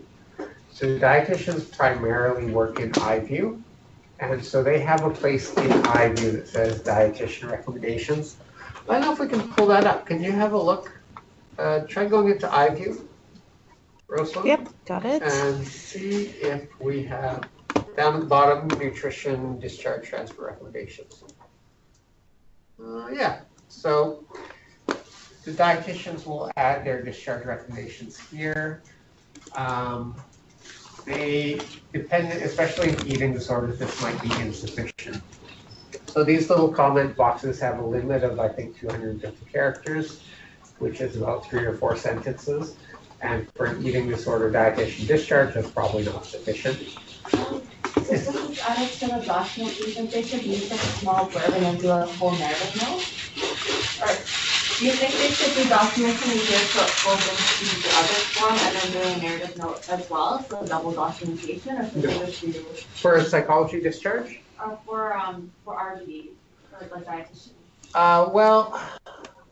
If you can do your whole discharge recommendation in those 3 or 4 sentences, then you should do it there. If you can't, then you ignore this and do a full text. Yeah. Okay. I think it's going to be program specific. So I would guess that the eating disorder dietitians are not going to do their recommendations there. Okay. They'll just do a narrative note. But unfortunately, if I do a narrative note, you can't pull my narrative note into your narrative note. But if I do stuff in iView or in a Power Form, you can pull that in. But we're going to show you an alternative. Yes? Oh, sorry. Someone started to say something. All right. So what we're going to do now is go to our documentation menu. And I want you to open up some previous document, whatever your choice is. And we're going to show you how to tag information from one document and add it to another document. There we go. So Rosalind, can you highlight that? And why is our tag? The tag only works on the list, so you can't open it completely. You have to exit out. Oh, okay. Thank you. Thank you. So over here, can we click and drag some our patient participated well in group. So in the preview page. Here we go. And when we highlight that, we'll get this little tag icon. So Kyle, can you just click and drag over some part of this note that you liked? A left click. And then you see a little tag and you click on the tag. All right. And then up in you see a little tag, and you tag that piece of documentation. So this is essentially your copy and paste, but it's better than copy and paste. So what we're going to do now is we're going to create a new note. We can go to add. And what we're going to choose is a psychology protected note just for fun. And do that and create a free text note.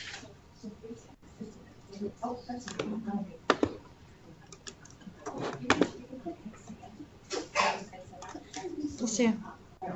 All right. So now we've opened a note, and here's our tag text that we tagged from that other note. And if you mouse over, there's this little grab bar here. You can grab that text and pull it in. It's got to be pulled right into where your cursor is. Down. Oh, there you go. So now we've taken a piece of someone else's charting. We've added it into our chart. But the advantage of this over copy and paste is it does our footnote for us. So it tells us where this piece of charting has come from. So someone was saying earlier, like at other sites, doctors are like copy and pasting from the informal communication into their notes. And it's not really cool on a variety of levels. This lets you take pieces from other people's notes and add them into your note with the proper attribution. So if your dietitian is doing a long discharge recommendation, you can copy that, stick it into your psychiatry discharge, and it will say, here's the dietitian recommendations. I got it from here, and they can go read the whole note. Is this just for allied health? This is just for allied health, because allied health are special, and nurses cannot be trusted with this kind of power. So allied and providers can do this. You know, nurses can do it too, let me double check. I don't think so, but maybe they can. I think I'm special enough. Yeah, I can do it. Well, you can do it. So I was doing it wrong before, because I wasn't doing it from the preview page. That might be it, yeah. Oh, well, that's disappointing. I thought we were special. And this is only from documents, right? Like you can't do this from like I&O. Right. Yeah. Okay, so we've got a document going. So we've opened a psychology protected note, and I just wanted to mention this. So the enterprise standard is if you make a document, everyone can see the document. The problem is sometimes you have information as a clinician that you don't want everyone to know. That might be something, so you can imagine things. Anyway, the psychology protected note is a document. Very limited imagination. All right, I will give you one. So I'm a psychologist. I'm talking to a patient. They say to me, I'm really unhappy with Kyle. I don't. But I don't want anyone to know about that. I just wanted to kind of talk through it with you. Kyle's really like, I know that he'd get back at me if this got out. And so I don't want anyone to know. It's like, I know it's my issue, but I just want to talk to you about it.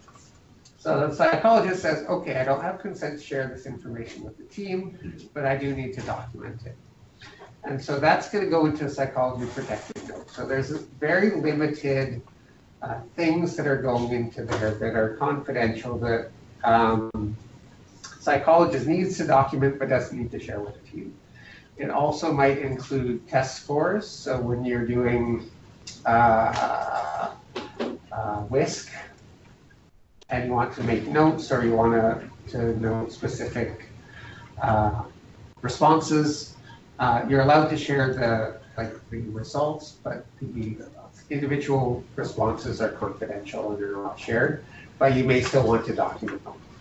So the psychologists have this note that only psychologists can see, and no other members of the care team can see. So those are the only kind of circumstances, yes. Is it like only you can see it, or No. like other psychologists can Yes. see it? Okay. So everyone's logged in as a psychologist. You should be able to see everyone else's note, but no other physicians can see that. So it's kind of a compromise. And it's also good because you might be handing over care to a psychologist when you're away. One psychologist to another, so they need access to that for continuity of care. You wouldn't include anything that the rest of the team needs to know. There's probably somewhere a guidance document that says what should go in there and what should not. Hopefully there does. That seems like something that I talked to someone about once. All right, so I think that's the only example of a protected note that you're going to run into, but other ones do exist in other kind of places. When you sign this note, no one else will be able to read it, but also they won't even know that it's there, so they won't see it in the document list. It's just invisible to everyone else. So don't do your normal charting in there. All right, so we got the tagging. We talked about tear off yesterday, so I'm not going to talk about it. And now we're going to, let's do an auto text. So what I'd like you to do is create your own auto text. And we've done this a little bit before. We're going to do a little bit more. So if you click this button here, we're going to create our own little template. So one of the things you can do, so first of all, we'll add a new one. And you can use any abbreviation you want here. Some of the standards are comma, comma, or apostrophe, apostrophe. Some unusual combination. And we are calling this comma, comma assessment site. And so whenever you're in a note and you type comma, comma assessment, it will pop up with whatever template we're about to create. All right. And can I just see, I probably have an agenda document open here.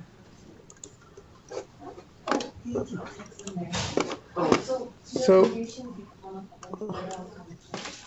I just wanted to highlight, we can create something in Word, and you can just paste it in, and it will retain some of the formatting.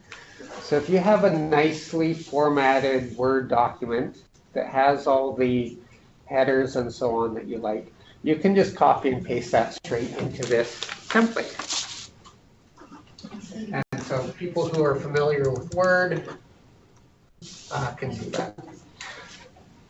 So what I want to do now is I want you to click on this button for Smart Tokens. And what this is are little links to bring in information from the rest of the chart.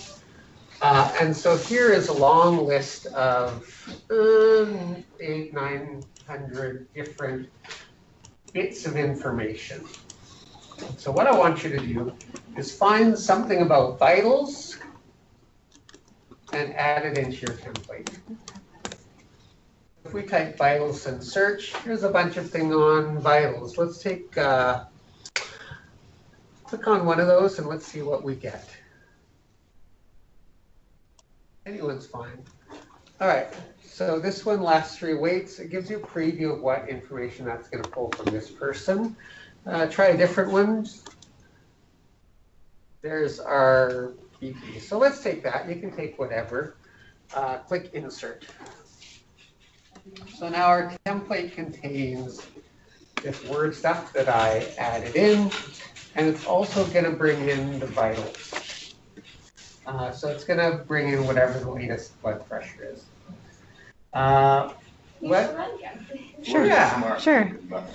Right here. So we're going to do it again. Click on Smart Token. And let's look for something about medications. Oh, so you want to Right off the bat, Oh. I recommend searching, you can see everything. This is already in the. We're going to click on plus and type comma I. There's only two actions, so before we medication, medication. So you can add a description. And that also stuff. I can't hopefully because it's so much. This is Add whenever you use it. couple of words here. Research patients and really using it. Button right. And now you can search for some things of interest. So type medication in there. And then maybe you can listen around. And so here, let's look at our home medications. So we can pull into our note what the current home medications are, or inpatient medications, whatever. Let's select. Sounds good. So now we're going to pull in vitals. Can you put a enter in between those so they appear on different lines?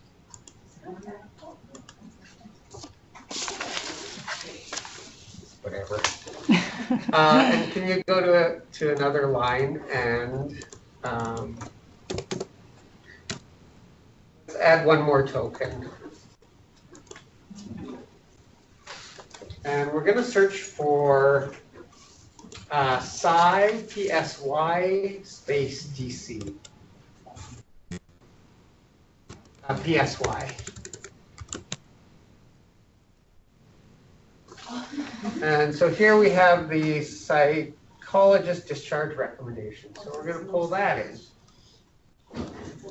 And so you can see the preview is that whatever you put in your discharge recommendations.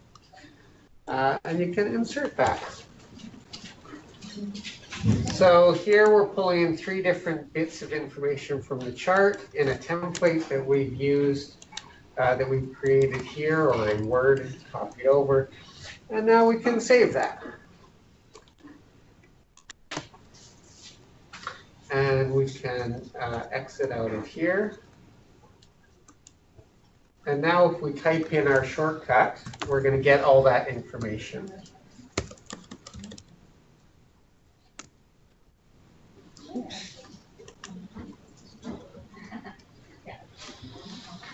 So this gives you a really powerful way to pull in information and automate your charting.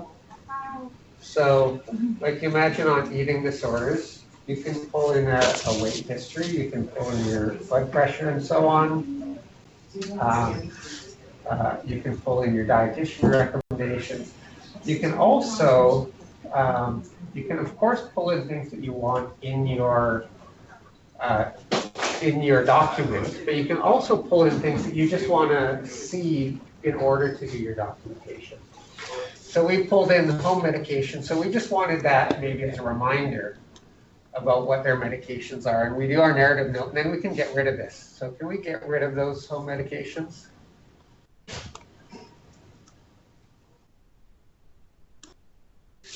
So maybe I want a reminder of what their last 3 weights are to make my chart, but then I don't want to have that in my notes, so I can take that out. So it gives you a lot of capacity to do those kind of things. All right. So that's auto test. Now hopefully I'm going to show you something that the nurses don't have, but maybe they do have. Maybe I'm wrong. People just like to feel special. I won't say anything. Well, no, if they can, correct me. Okay, so let's sign this. Why not? Sarah, are you in a nursing login? Can you? I do have auto text copy. What? It's new. We didn't have it before. Okay. This is so fair. It's just. Okay. But it, like, Maybe it doesn't work. Maybe it's just there. I don't know. I thought that they had it, and then I looked and it was like, oh, they don't have it. Here, for proof. Okay, but first, can you go in? So, we just did a protected note. Can you refresh and see if we can see our protected note? Right here. You're actually logged on. Oh, psychology assessment. So if someone Right here. who's in a nurse, can you look and see if you can see that note? I'm in the B domain, so I'm in view. Oh. Oh, yes. Oh, it's probably new build, so it's in build, but not in, Maybe. Oh, yes, so never want to go to. maybe not in the test domain. I'll double Right. check. I don't see it. Anyway, hopefully that note does not appear in anyone else's list, and they therefore can't look at it. It's not there. So, the next thing we're gonna do is go up to auto text copy. Oh, we have it. Don't get angry. You can be angry. But it's gonna work, it'll make it both. Oh, you have it in auto text? You have the auto text copy? Yeah. Weird. I thought I looked. I thought I didn't see it. While you're there, can you open this patient and see if you can see the psychology protected? Oh, she's already in there, if you can find it. Okay, great. So let's click on the auto text copy button. And so when you create an auto text, it's yours and only you have access to it. So you can name it, create whatever you like to do your documentation and what you find useful. But more new function is now you can copy them. So if Kyle is great at formatting things, and Kyle is an educator, and Kyle wants everyone to do charting in this way, he can create an auto text and then you can share it. So what we're going to do is add, for your user, select the person that you send your other message to. So your login +1. So you can search for train info psychology 6. You can actually do it for anyone except yourself. And see what they got. See if they got any good things.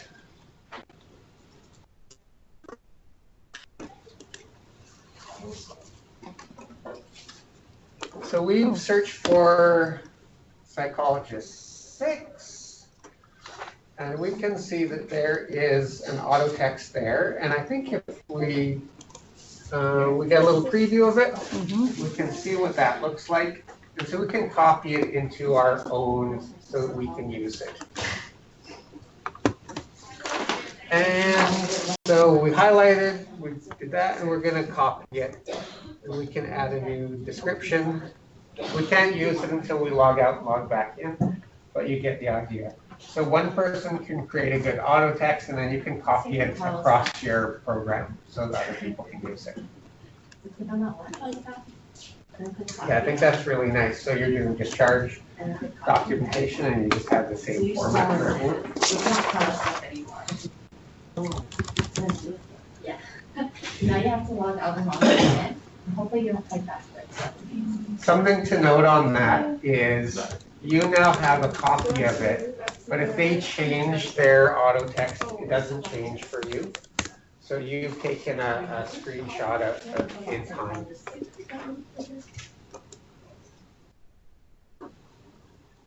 So if you log off, as you can see, the copied auto text appeared in my library. Hey. It should be in your auto text library.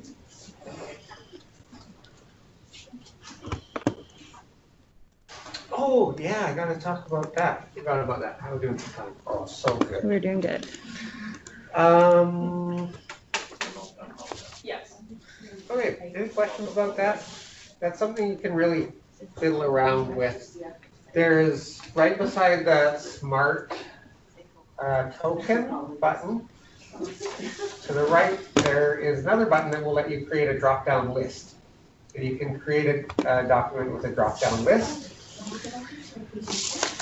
You don't need to do that right now, Okay. but you can really kind of fiddle around with it. There's also a function, I think I showed AJ, if you put an underscore line, you can use F3 to tab through everywhere in the document that has that underscore line.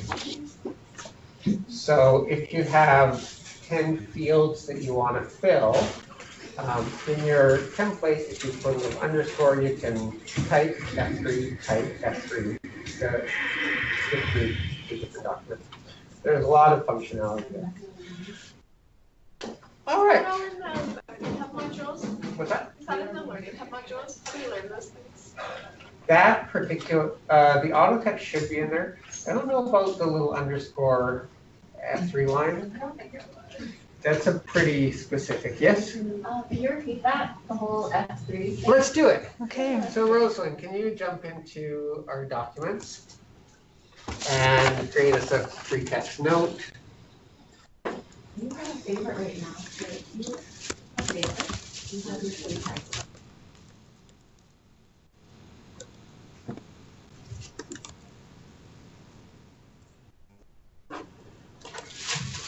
All right, so can you just, yeah, let's go to, oh look, it's our stolen one. So can you edit this? Yeah. Okay. And at the end of each of those lines, 1 to 6, can you put a space, then an underscore, a short underline? Let me, yeah, so go space, and like that. Space, like that. Okay. Hope this works.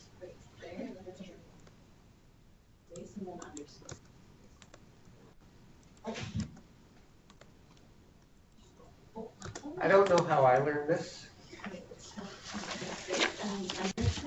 Okay, and then if you save that, and exit out of there, and then use that auto text.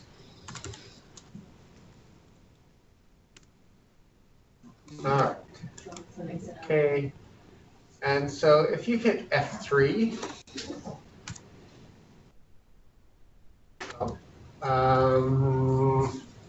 can someone else hit F3 with a similar note?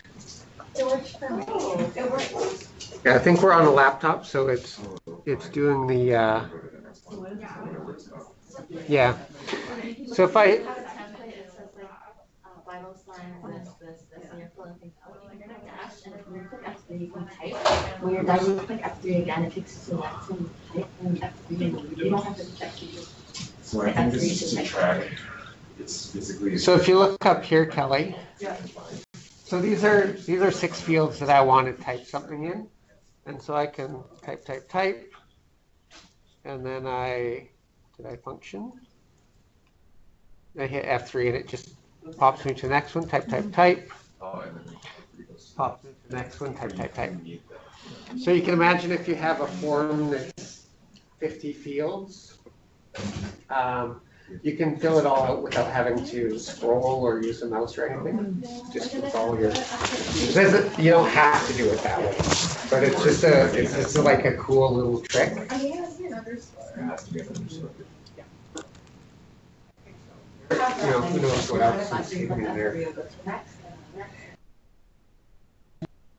Oh, F3 is actually, this is like function 1, function 2. I think a lot of the auto texts, the enterprise auto texts have that underscore as the place where you type stuff in. So a lot of them are built that way, but some are not built that way to make that nice. On that, if you find an enterprise template that you like, you can make a copy of that and edit it for yourself so you can make it better. Any other questions? Let's edit your auto text again, actually. And I'm going to edit this palette. And then click on the ML possible files, we'll Google it, whatever. Onto your recording? Yeah. Okay. And I'll save that. So let's do that again, so let's go back. And then let's go to the Oh, next. oh, yeah. I think that's this. There we go. So then Uh, So Sarah, I'm just gonna go towards the next one, but you keep doing this. Because this next part isn't super interesting. We're just gonna click on discern reporting again. So we looked at this yesterday. We'll just have a quick look again at it today. So the reporting portal is where you can go to print off your different reports. Different positions have different access. Psychology has very limited access, but you have, your positions will have the right things that you'll need to print off. So nurses will have census and so on. So here we can click on the group therapy tracking report. And yeah, we'll go ahead and run that. And can you find, we're PHSA and we're Children's Hospital, and inside Children's Hospital, we're also Children's Hospital. Oh, you went past it, it's up at the top. It's a little bit down. BCHBC. There you are. And then let's find P2. never click the whole thing, because that selects the whole building. There you go. Uncheck that. So we're gonna run It's a P2. a report on our group therapy. So if you execute that, 1 second. We put this. What? we definitely did Yes. group So therapy. this is all empty, right? So weird. Directly to the year that we want, which is P2. Okay, I don't know. Anyway, discern is where you're gonna go for your report. People who run reports are gonna know what reports they want, and they'll go there to search. They're gonna be named differently than you normally do, but they exist. That's all I wanted to say about that. I don't know why we didn't get anything there. Ran it yesterday, Yeah, it's the domain. who knows? Or maybe whatever. Okay.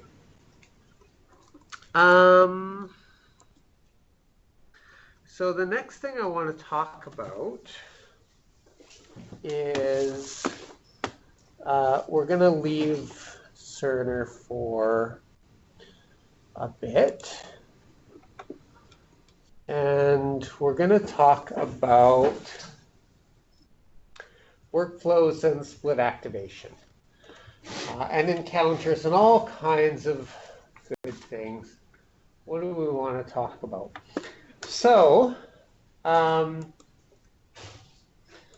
parts of the mental health building that are going live are the things we've talked about. Inpatient P123, CAPE, and outpatient eating disorders. And this was required a lot of discussion to kind of figure out what I'm going to explain now. When you're on P1, you think of P1 as being one thing. You get a referral, you look at the referral, you decide what you're going to do with them, you bring them into some virtual treatment, you give them some education, then you bring them on site, then you do some on-site treatment, and then you discharge them, or they leave the inpatient, but maybe you still follow them, and then eventually they're discharged. So we kind of think of that as one program. However, within Cerner, those are different places. So the inpatient space that's going live is when you have a person in the building. So once they arrive and they come through the doors, now they're an inpatient and now they're in CSP Cerner. And everything that happened before is outpatient. They're not in the hospital. And so The things that happen before they walk in the door are not going live at the same time as the things that happen when you're in the door. So for P1 and P2, when you get a referral, and when you look at that referral, and when you do your assessment, and when you do your any kind of assessment consult appointments, anytime you're doing treatment, that virtual care treatment that is not in the hospital, all of that is going to be done exactly how you do it right now. So the system right now, a fax will come to the 4th floor. That's your central referral intake. That referral is going to get logged into your existing CW Cerner system, exactly how it's done now. That piece of paper is going to make its way to P1, to the appropriate P1 people that need to see that fax to decide what you're going to do with this person. They're going to chart in their paper chart or in CW Cerner in the same way that they do right now. When they want to see that person for their assessment appointment, they're going to make an appointment in CW Cerner. So just to be clear, Children's Hospital already has Cerner, a different version, where you're doing all your registration and all your scheduling. And that's going to remain because part of the hospital isn't moving to the new system. So your clerks on P1 are going to do exactly the same thing as they were doing. So Dr. Saran wants to see a patient to do an assessment. He's going to talk to his clerk in the same way he does now. Does I need an appointment or whatever that process is exactly the same. Nothing changes. It's still on a piece of paper. It's still in old Cerner. He's going to do his documentation exactly the same as he does now. And when you do virtual care, my understanding is your clinicians are going to set up appointments and set up encounters the same way that they do now.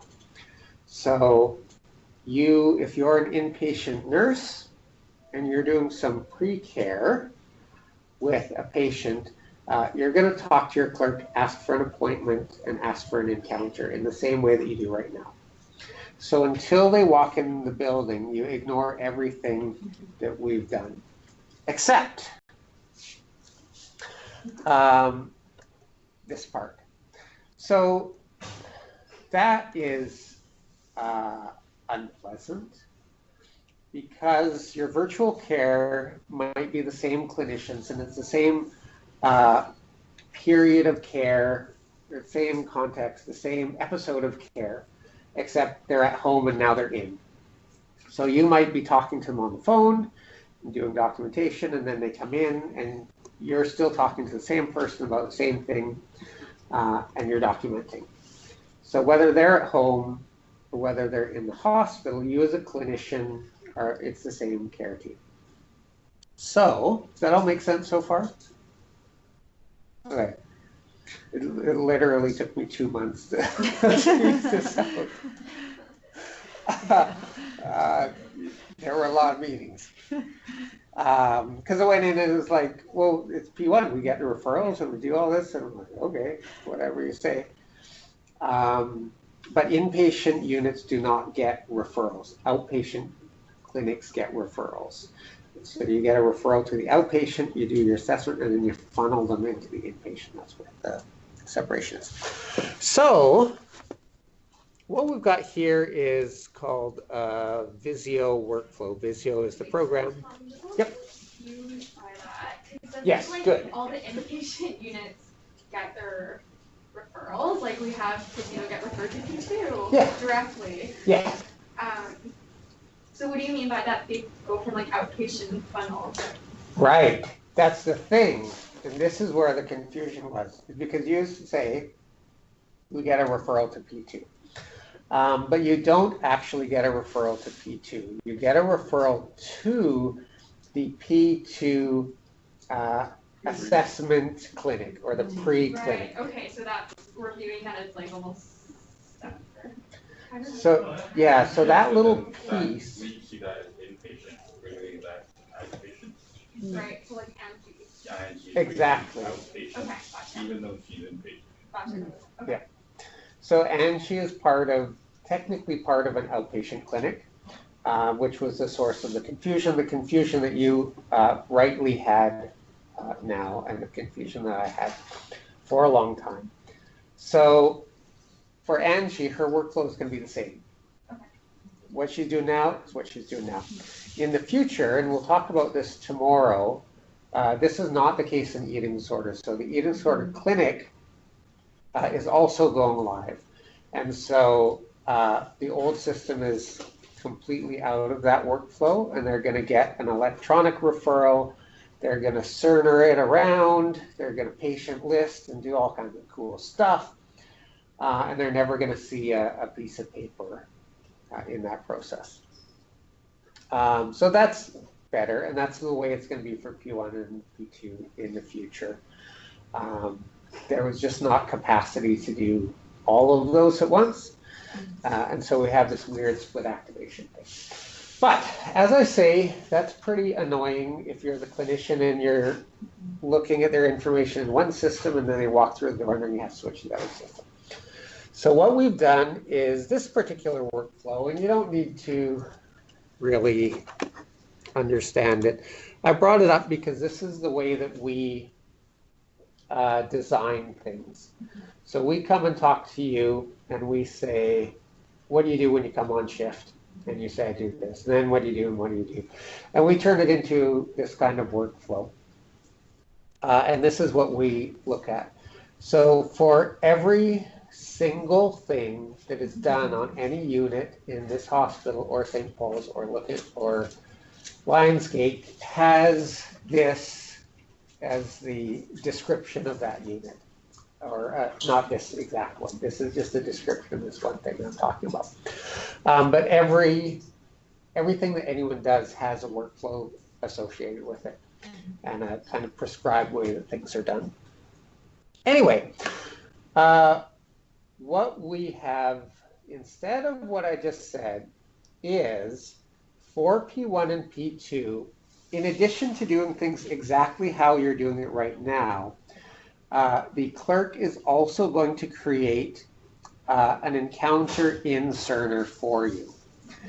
So all of the scheduling and all of the tracking of those appointments is happening old school, but they're going to create a virtual health encounter for you, the clinician, that you can chart on these patients in Cerner. So when someone is accepted into your program and they're doing that virtual care, so they're home, they're technically being followed in the outpatient, but we are going to create a virtual health encounter for you to chart in. So all of your clinical charting on those virtual health / inpatient people are going to be inside Cerner. And so for continuity of care, everything that you do before they walk in the door and after they walk in the door is going to be inside Cerner. So you're going to have all of that documentation there. That makes sense? So you're still going to old school, if you are talking to your clerk to ask for an appointment, those appointments and those encounters are still going to be created in the old system, but you don't have to worry about that. The clerk's doing that and they've been doing that way for years. So you continue to do it.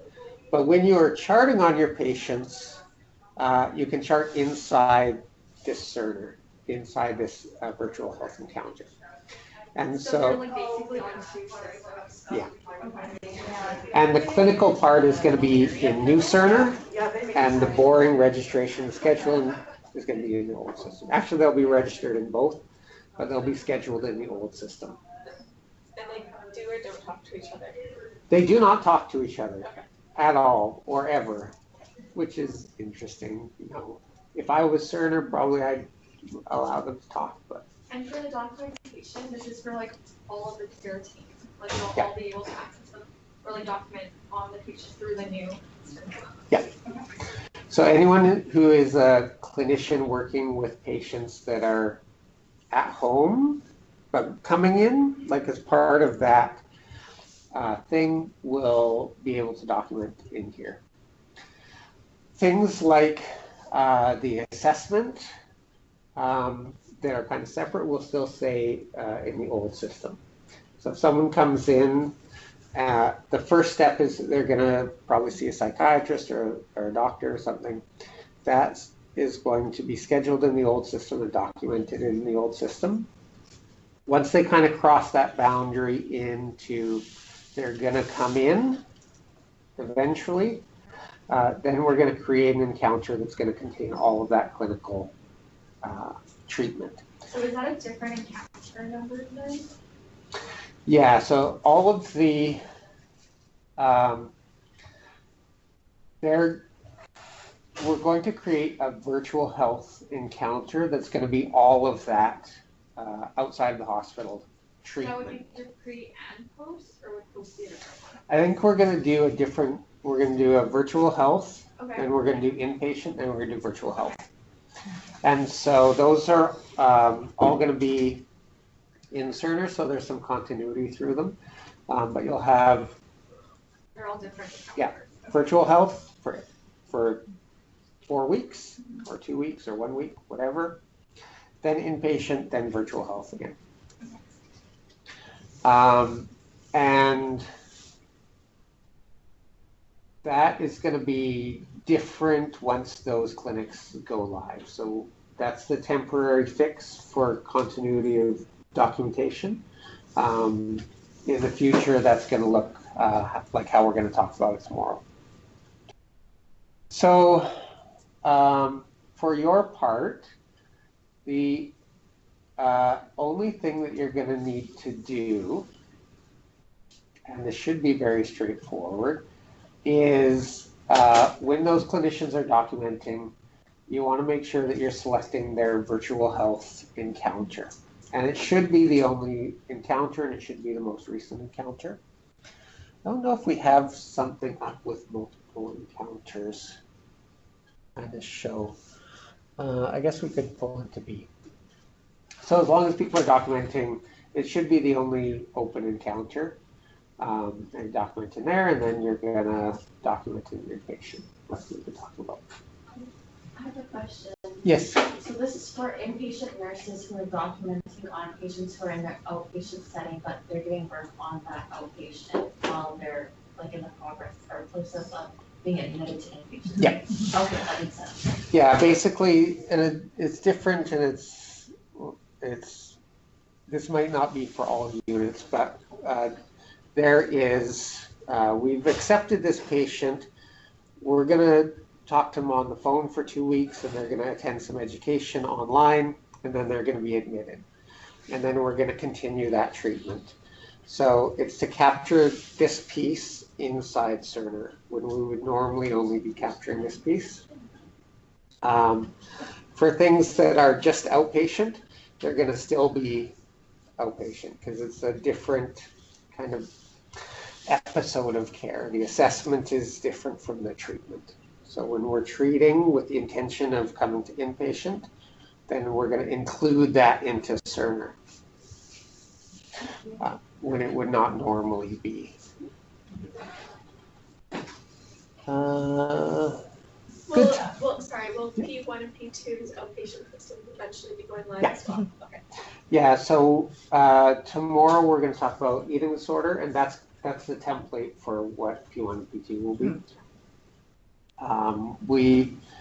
We strongly urge them to include all of those. But you know how it is. It was more work in one way and less work in another way. More work for me and less work for someone else. And there's someone else like that deal. But I also get it. Okay, I don't think I want to talk about workflows. Well, no.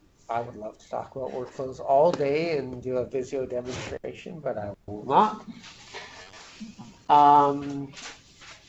Anything else about that?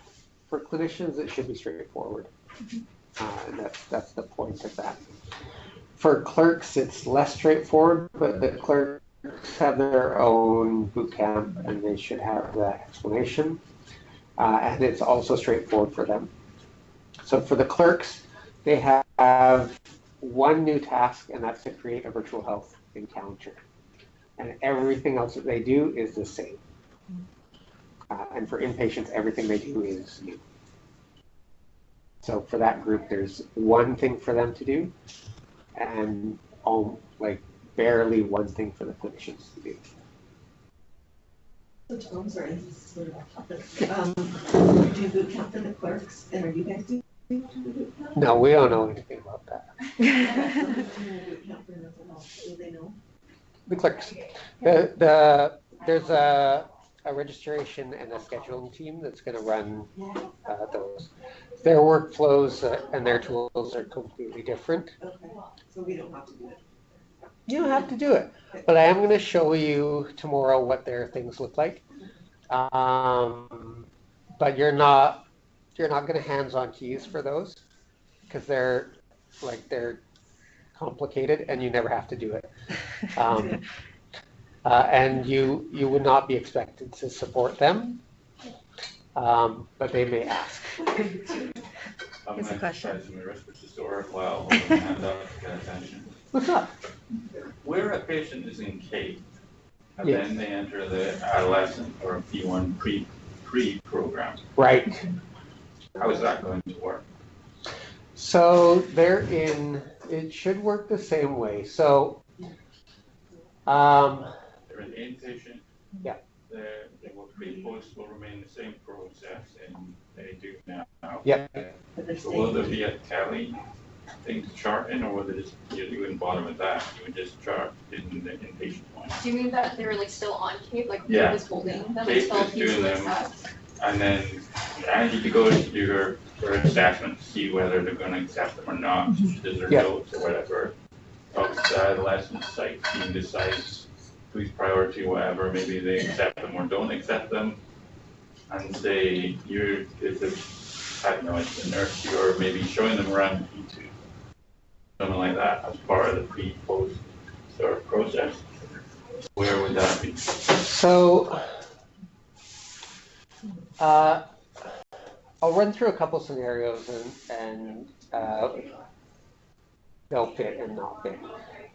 So if you're in CAPE, you're in an inpatient encounter, that's straightforward. And now, let's say scenario one, this episode has been settled and you want to refer them in a formal way to P2.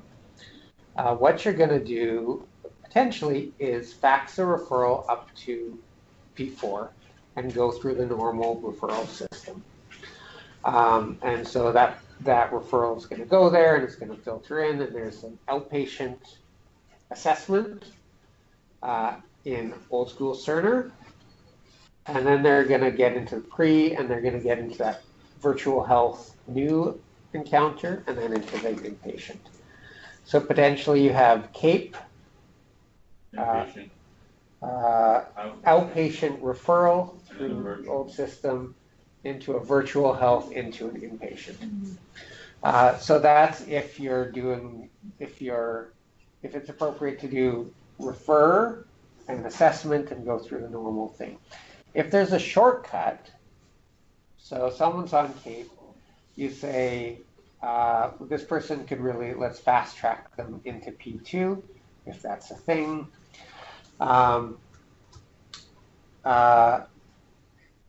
Obviously, you could just do a transfer, if that's appropriate. But if they're going to go into that virtual care, so let's say there's a fast track process. There's always a referral to the pre-post. Yeah. The question is there always a virtual? Because it's possible in CAPE that they're referred and then it's just like a very quick meeting and you take them and that's that. So there's no need to chart anything or anything. Yeah. So if they're sitting in CAPE and you do the referral and you do the assessment, and then you're going to transfer them, then that's just a transfer. There's going to be this little outpatient assessment, and then they're going to be transferred. So there wouldn't be any virtual health. The virtual health would be treatment started by the adolescent team, which wouldn't happen. So it's probably very unlikely that it's going to happen. Yeah. So it's like Answer P2 my own accepts. question. So P2 accepts the patient, but let's say we're waiting for a bed and the patient's Yeah. unsafe to be discharged home, so we're holding them on Yeah. tape. So maybe they have a Okay. thing opened on the old Cerner system, but they wouldn't have a virtual health encounter because CAPE is still providing The care. inpatient care while we're waiting for the bed An adolescent. Yeah. to open up. Is that correct? They just transfer them. So because adolescent is very unlikely to ever do care as such. Or Yeah. treatment is what you said.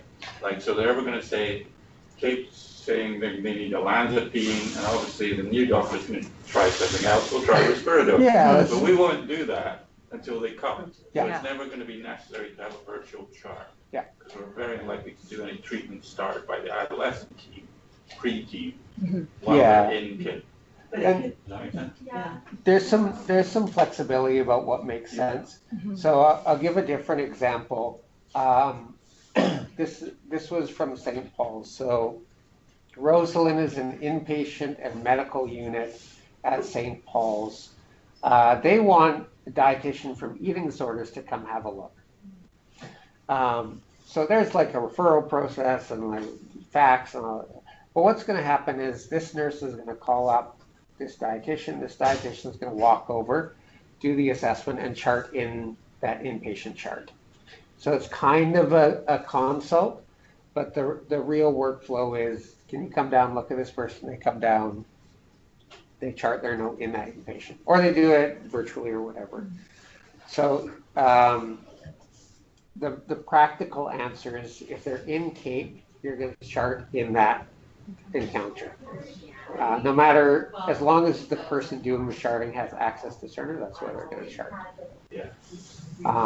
If they need a paper trail from a formal referral, then they're going to need to go through the formal steps.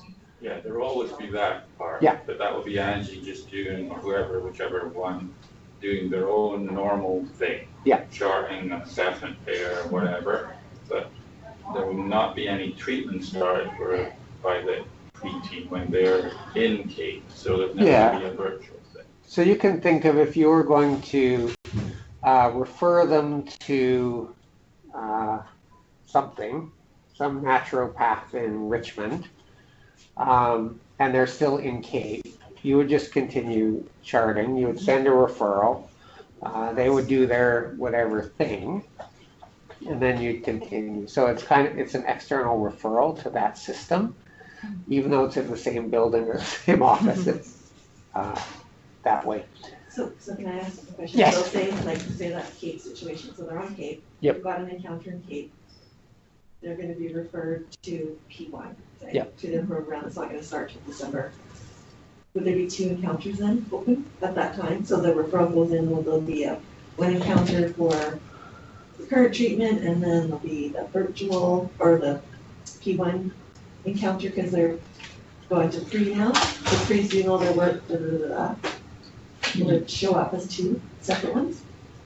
Probably. So if those P1 people were treating them while they're physically in CAPE, they would just chart in there. But what if they're not treating them, they're just gathering the information, so they're gathering the background information? So that would be in a referral encounter. So it would just be the old system would all be paper. Yeah. Okay. Oh, right. Okay, Yeah. so, okay, I was trying to see if we had a way of doing the 2 encounters, so you know that they're virtual as well, waiting to get into P1. Yeah, I think the case would be, you're in CAPE, you get a referral, you go through the formal referral process, referral assessment. That referral assessment piece is all outpatient, and so that's all current state. Okay. So then how do we get that in? Like, how do I know that that's happening? If I'm just gonna come It would be in the CAPE thing. Yeah, CAPE, you're gonna in, say say that I've been referred to. Okay. In the same way, if you're referring to a naturopath, you would just document that in Cerner. So even though it's the same hospital, it's like it's formally not in Cerner, and so you documented it. Yeah, I was wondering if I didn't put it in. If you want to ask her. Yeah. So only the assessments go into the old system. Yeah, All referral. the subsequent care, like virtual care, will go into the new system. Yeah. As long as it's, the purpose of that is for continuity of documentation. So if you, I think P2 kind of has a assessment consult kind of thing. So they'll come in, they'll get an assessment, they'll maybe have a couple of appointments, and then they won't come in. And like those appointments are not part of an inpatient treatment. Those would all stay outpatient and old school thing. So it's only for that period of care that's preceding Right. an inpatient. That's like when treatment has begun.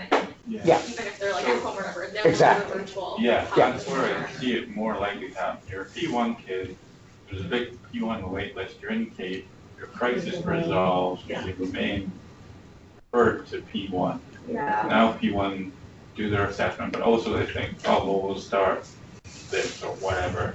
Then they need a virtual for the treatment they're doing. Yeah. Yeah. And then it would be a new But encounter. but if they're still on Cape or on. If they're still on Cape, It's always there been on probably Cape. is going to be a virtual thing created for, probably automatic. Everyone gets a virtual along with a paper. Someone has to Yeah. like physically But it decide probably to do it. is empty, never had anything because Because they're on no, Cape. they're on Cape and no, the pre-team never did any treatment. Yeah. Right. Like Cape is still the main Yeah. care team, even though they've been accepted by Yeah. P1, but they're just waiting. Yeah. Yeah. They'll That's what I was transfer. trying to figure out. Yeah, you would manually create that virtual health encounter when you're starting treatment. Right. So That you're- goes back to how you're saying that there'll never be two active.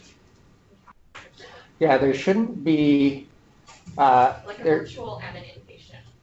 yeah, Couldn't- so, That's what I'm saying, couldn't it be? Like, because they're on Cape and then I get the referral to the virtual, and they're coming and doing a consult, so that was an old school one. The consult, all consult things stay in Yeah. the old one. It's Okay. only if they Because they start would, they some would, kind of treatment.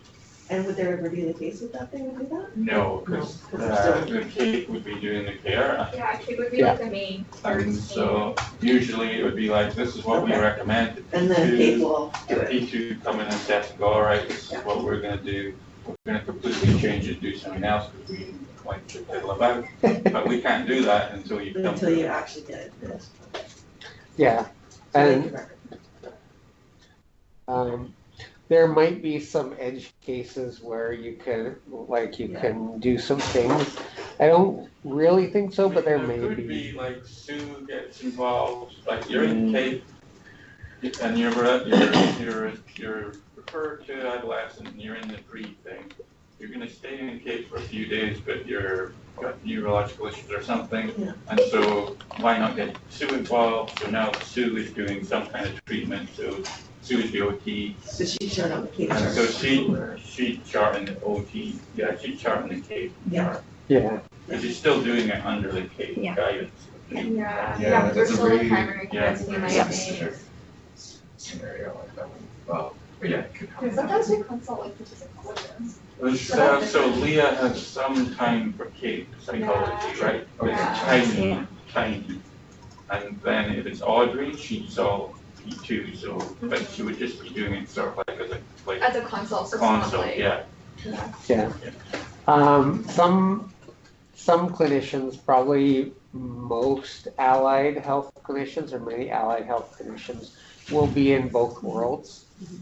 So if you're doing any work in the mental health clinics upstairs, especially the doctors who are working ADHD half-time and eating disorders half-time, they're going to be using one system for ADHD and one system for eating disorders. And so if you have someone like a Sue who's doing some outpatient and some inpatient, or they're outpatient and they'll like come in and do a quick consult,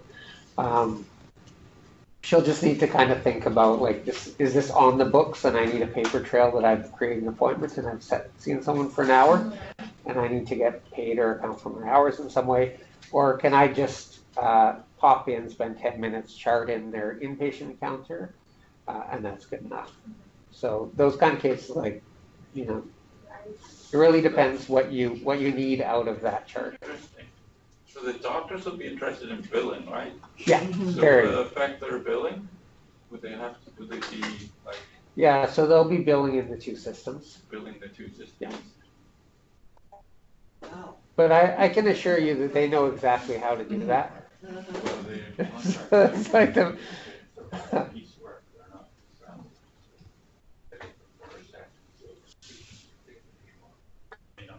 not.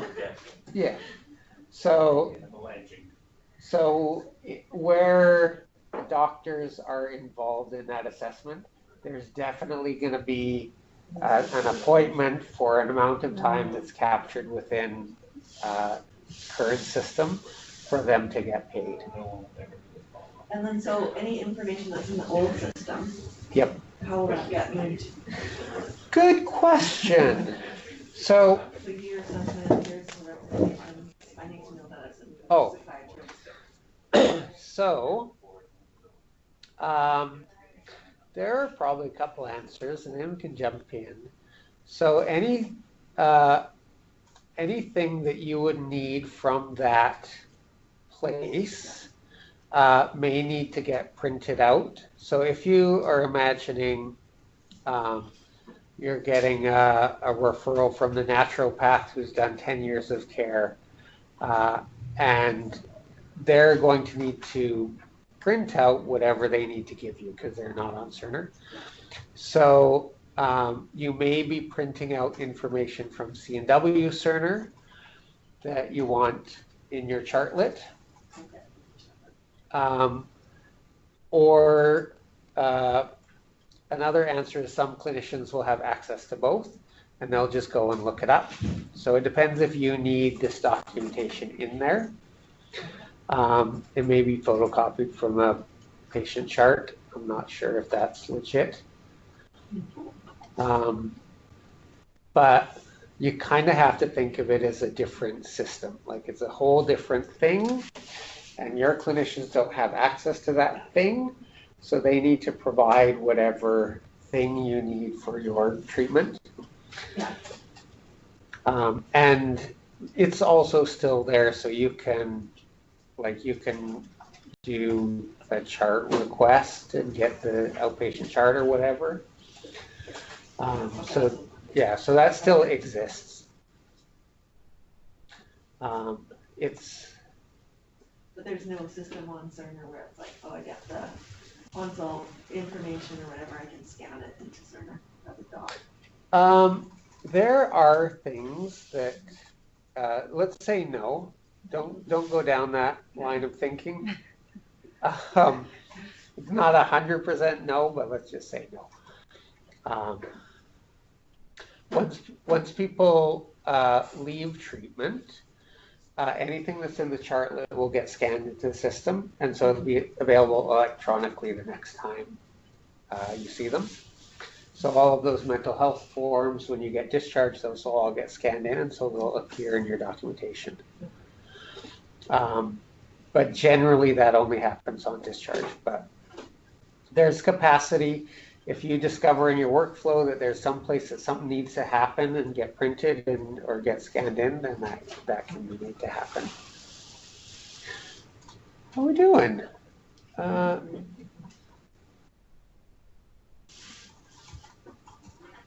Other thoughts or questions? So our consolidation activity, similar to, actually, let me say what our not consolidation activity is. So this is kind of the end of the inpatient boot camp. So we talked about mental health nurse, gave you a little bit of allied health because your allied health people are going to ask you. But technically there is another team that can support them. So if you feel comfortable to answer your allied health questions, you can go ahead and do that. If you don't feel comfortable, you can direct them to their actual peer mentors. We show that to kind of give you a bigger picture of what other people are seeing, and they're going to ask you. Mainly, though, your technical job is to support the mental health nurses. So that's the majority of the training. So we've come to the end of that, and we're going to provide you with all of our handouts and all of our things. And of course, we're not going away, so we're going to be involved in all of the next steps. But the main task for you guys, is to get more comfortable with what you're doing and figure out how you're going to teach this to everyone else. And so the likely format is you're going to book people in for kind of an 8-hour day. You're going to figure out what you want to teach them in that time, and then you want to figure out how you want to accommodate some self-directed learning, and then how you're going to do some updates as you go forward. So I'm kind of imagining like you have an education rounds thing. I can't remember what it's called or what it is now. But you might do like every week, a half-hour time where you can check in and do a task. Or you can give them things that they can do if there's some downtime to jump in and kind of refresh their skills. Yeah. Is every staff expected to attend the working review? I think that's probably the case. That's up to you and your team. So I would imagine that Jesslyn would be very interested in having all of her nurses attend education. But if that can't be, then like. We briefly spoke about that yesterday, and she was very excited over the idea. Yeah. So I think the expectation is to get everyone in, and then having some extra bits of information, and if you notice that this is a difficult thing, then you can do little refreshers and so on, and some one-on-one stuff. You'll have access to these domains and to logins so that they can access them, and you can give them homework and tasks and kind of impromptu education. So that's the kind of time we've left in the afternoon for you guys to get together and talk, and for us to offer any support, documentation, things. You can also task us with stuff. So if you are looking through and you don't understand this thing and CST Cerner help isn't helping or doesn't quite apply to your unit, you can email us and we'll create a new document to explain that. So we're here to support you through this, and we can whatever. I don't know what else I have to do for the next 3 months. I think it's this. I'm sure there's things that I definitely need to do. But all of our tasks now is to get the rest of the staff ready for that go live. And then I saw that there was a SUDS meeting, so are we all in that meeting? Oh. On There's- Tuesday? Yeah. Sophie. Hey, Tom. Oh. I'm online here. Oh, okay. Hi. Tell us about the SUDS meeting, but in a slightly quieter way. Actually, we'll turn that down. Sorry. Oh, wait, we have. Okay, go ahead. Yeah. So. It's a voice from above in this room. Sorry. Okay. Sorry. So the entire mental health program has been divided into many SUDs based on basically based on our units, clinical versus non-clinical. You've probably seen that list circulating around. And what the site-wide readiness group wants us to do is to hold weekly meetings within the SUD team. So, but given the fact that we're all within mental health programs and there's a lot of commonalities, Shar and my manager Melanie suggested that we run kind of a super SUD structure where we're getting all the mental health smaller unit-based suds together. That's kind of what these weekly meetings are for now. The upcoming one next Tuesday is to get everyone together, the CIS team that have been teaching you guys this week, all of you peer mentors currently being trained, our CNEs, and our SUD leads. So we're all in one meeting to kind of figure out what are the big picture steps we need moving forward. And once we have a sense of that, I think when training actually gets underway, there may be a lot of very unit-specific things that need to be addressed on an ongoing basis, in which case this super SUD structure might dissolve a little bit more and go into individual smaller eating disorders versus CAPE SUD meetings, at which point you can sort of take it off on your own. That's kind of what the meeting is next week, is just to get everyone on the same page to figure out our major next steps. Thank you. And then are the peer mentors assigned to individual sets, or are we just for the whole building? Oh, The planning seems to have specific peer mentors assigned to each SUD, but I don't know if Tom has heard anything else. I think we're all assigned except for like Yeah. I'm kidding. Oh, I see. Yeah, that makes sense. yeah. I don't have more information on that kind of assignment. I would think all of these peer mentors should be in clinical SUD and not in if there's admin SUDs or other things.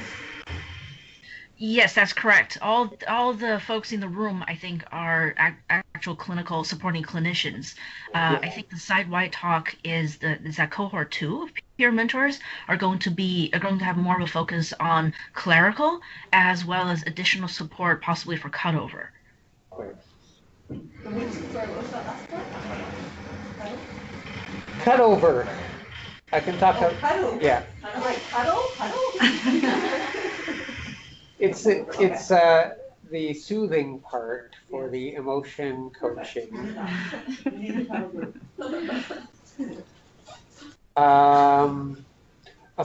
Something that I was just reminded of.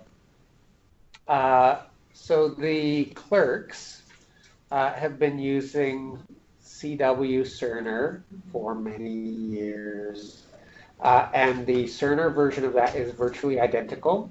And so the clerks, you have a great advantage because the clerks have been using all 95% the same system for years. So the clerks are probably going to be your top expert users.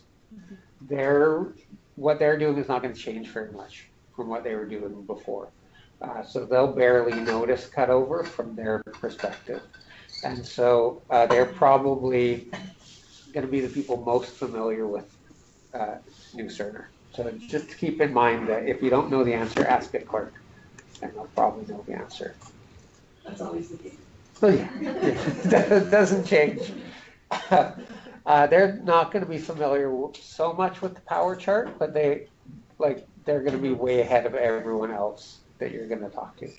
The providers as well, because if they're doing outpatient work, they're already familiar with that look and feel. So those groups are going to be way ahead of the game. When we went to St. Paul's, no one knew everything. It was new for everyone. Mm-hmm. And so here, a lot of pieces are very familiar. There's a lot of improved function, but the basic idea is the same. So what we were thinking for a consolidation activity is similar to what you were doing yesterday. And that is to write down what you do in a normal shift in your current life on your unit. And then do that in Cerner. So start off, you can do it as a team if you want, however you want to get a couple people looking over each other's shoulders.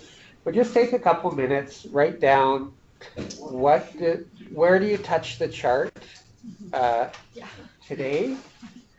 What do you do? What do you document? And then we're just going to replicate that in Cerner. Kyle, you're giving me a look. No, I just have an idea about it. Okay. Yeah. Do you think color? Oh, sorry. Go ahead. Kelly, do you think all our charting will be the same? Like, we're still gonna do, open note initial and then, Yeah, Just that's everything will what be the like your same. work shouldn't change, right? Okay. So the only thing Trying that to you have to look at is if your work, like if it matches up with what we have to document, like, you know, so all those little notes we're taking, and like we're giving to something out of template. Just to make sure that what we Yeah. do is match So, like- what we will do. Yeah, so like how past assessment gets reported, is it all the same, like those kinds of things, right? Like a typical day of when you start shift till the end of shift. Paul probably needs to work with. I don't know what you guys Yeah. think.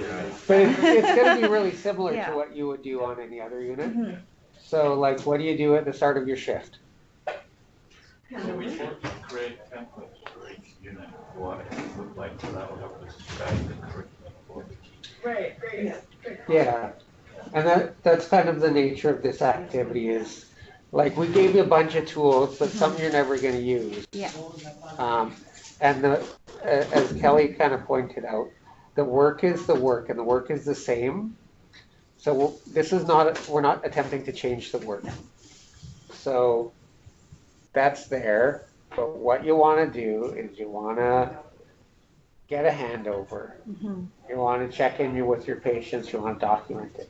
So write down those things that you actually do in a shift, and primarily when you're touching the chart.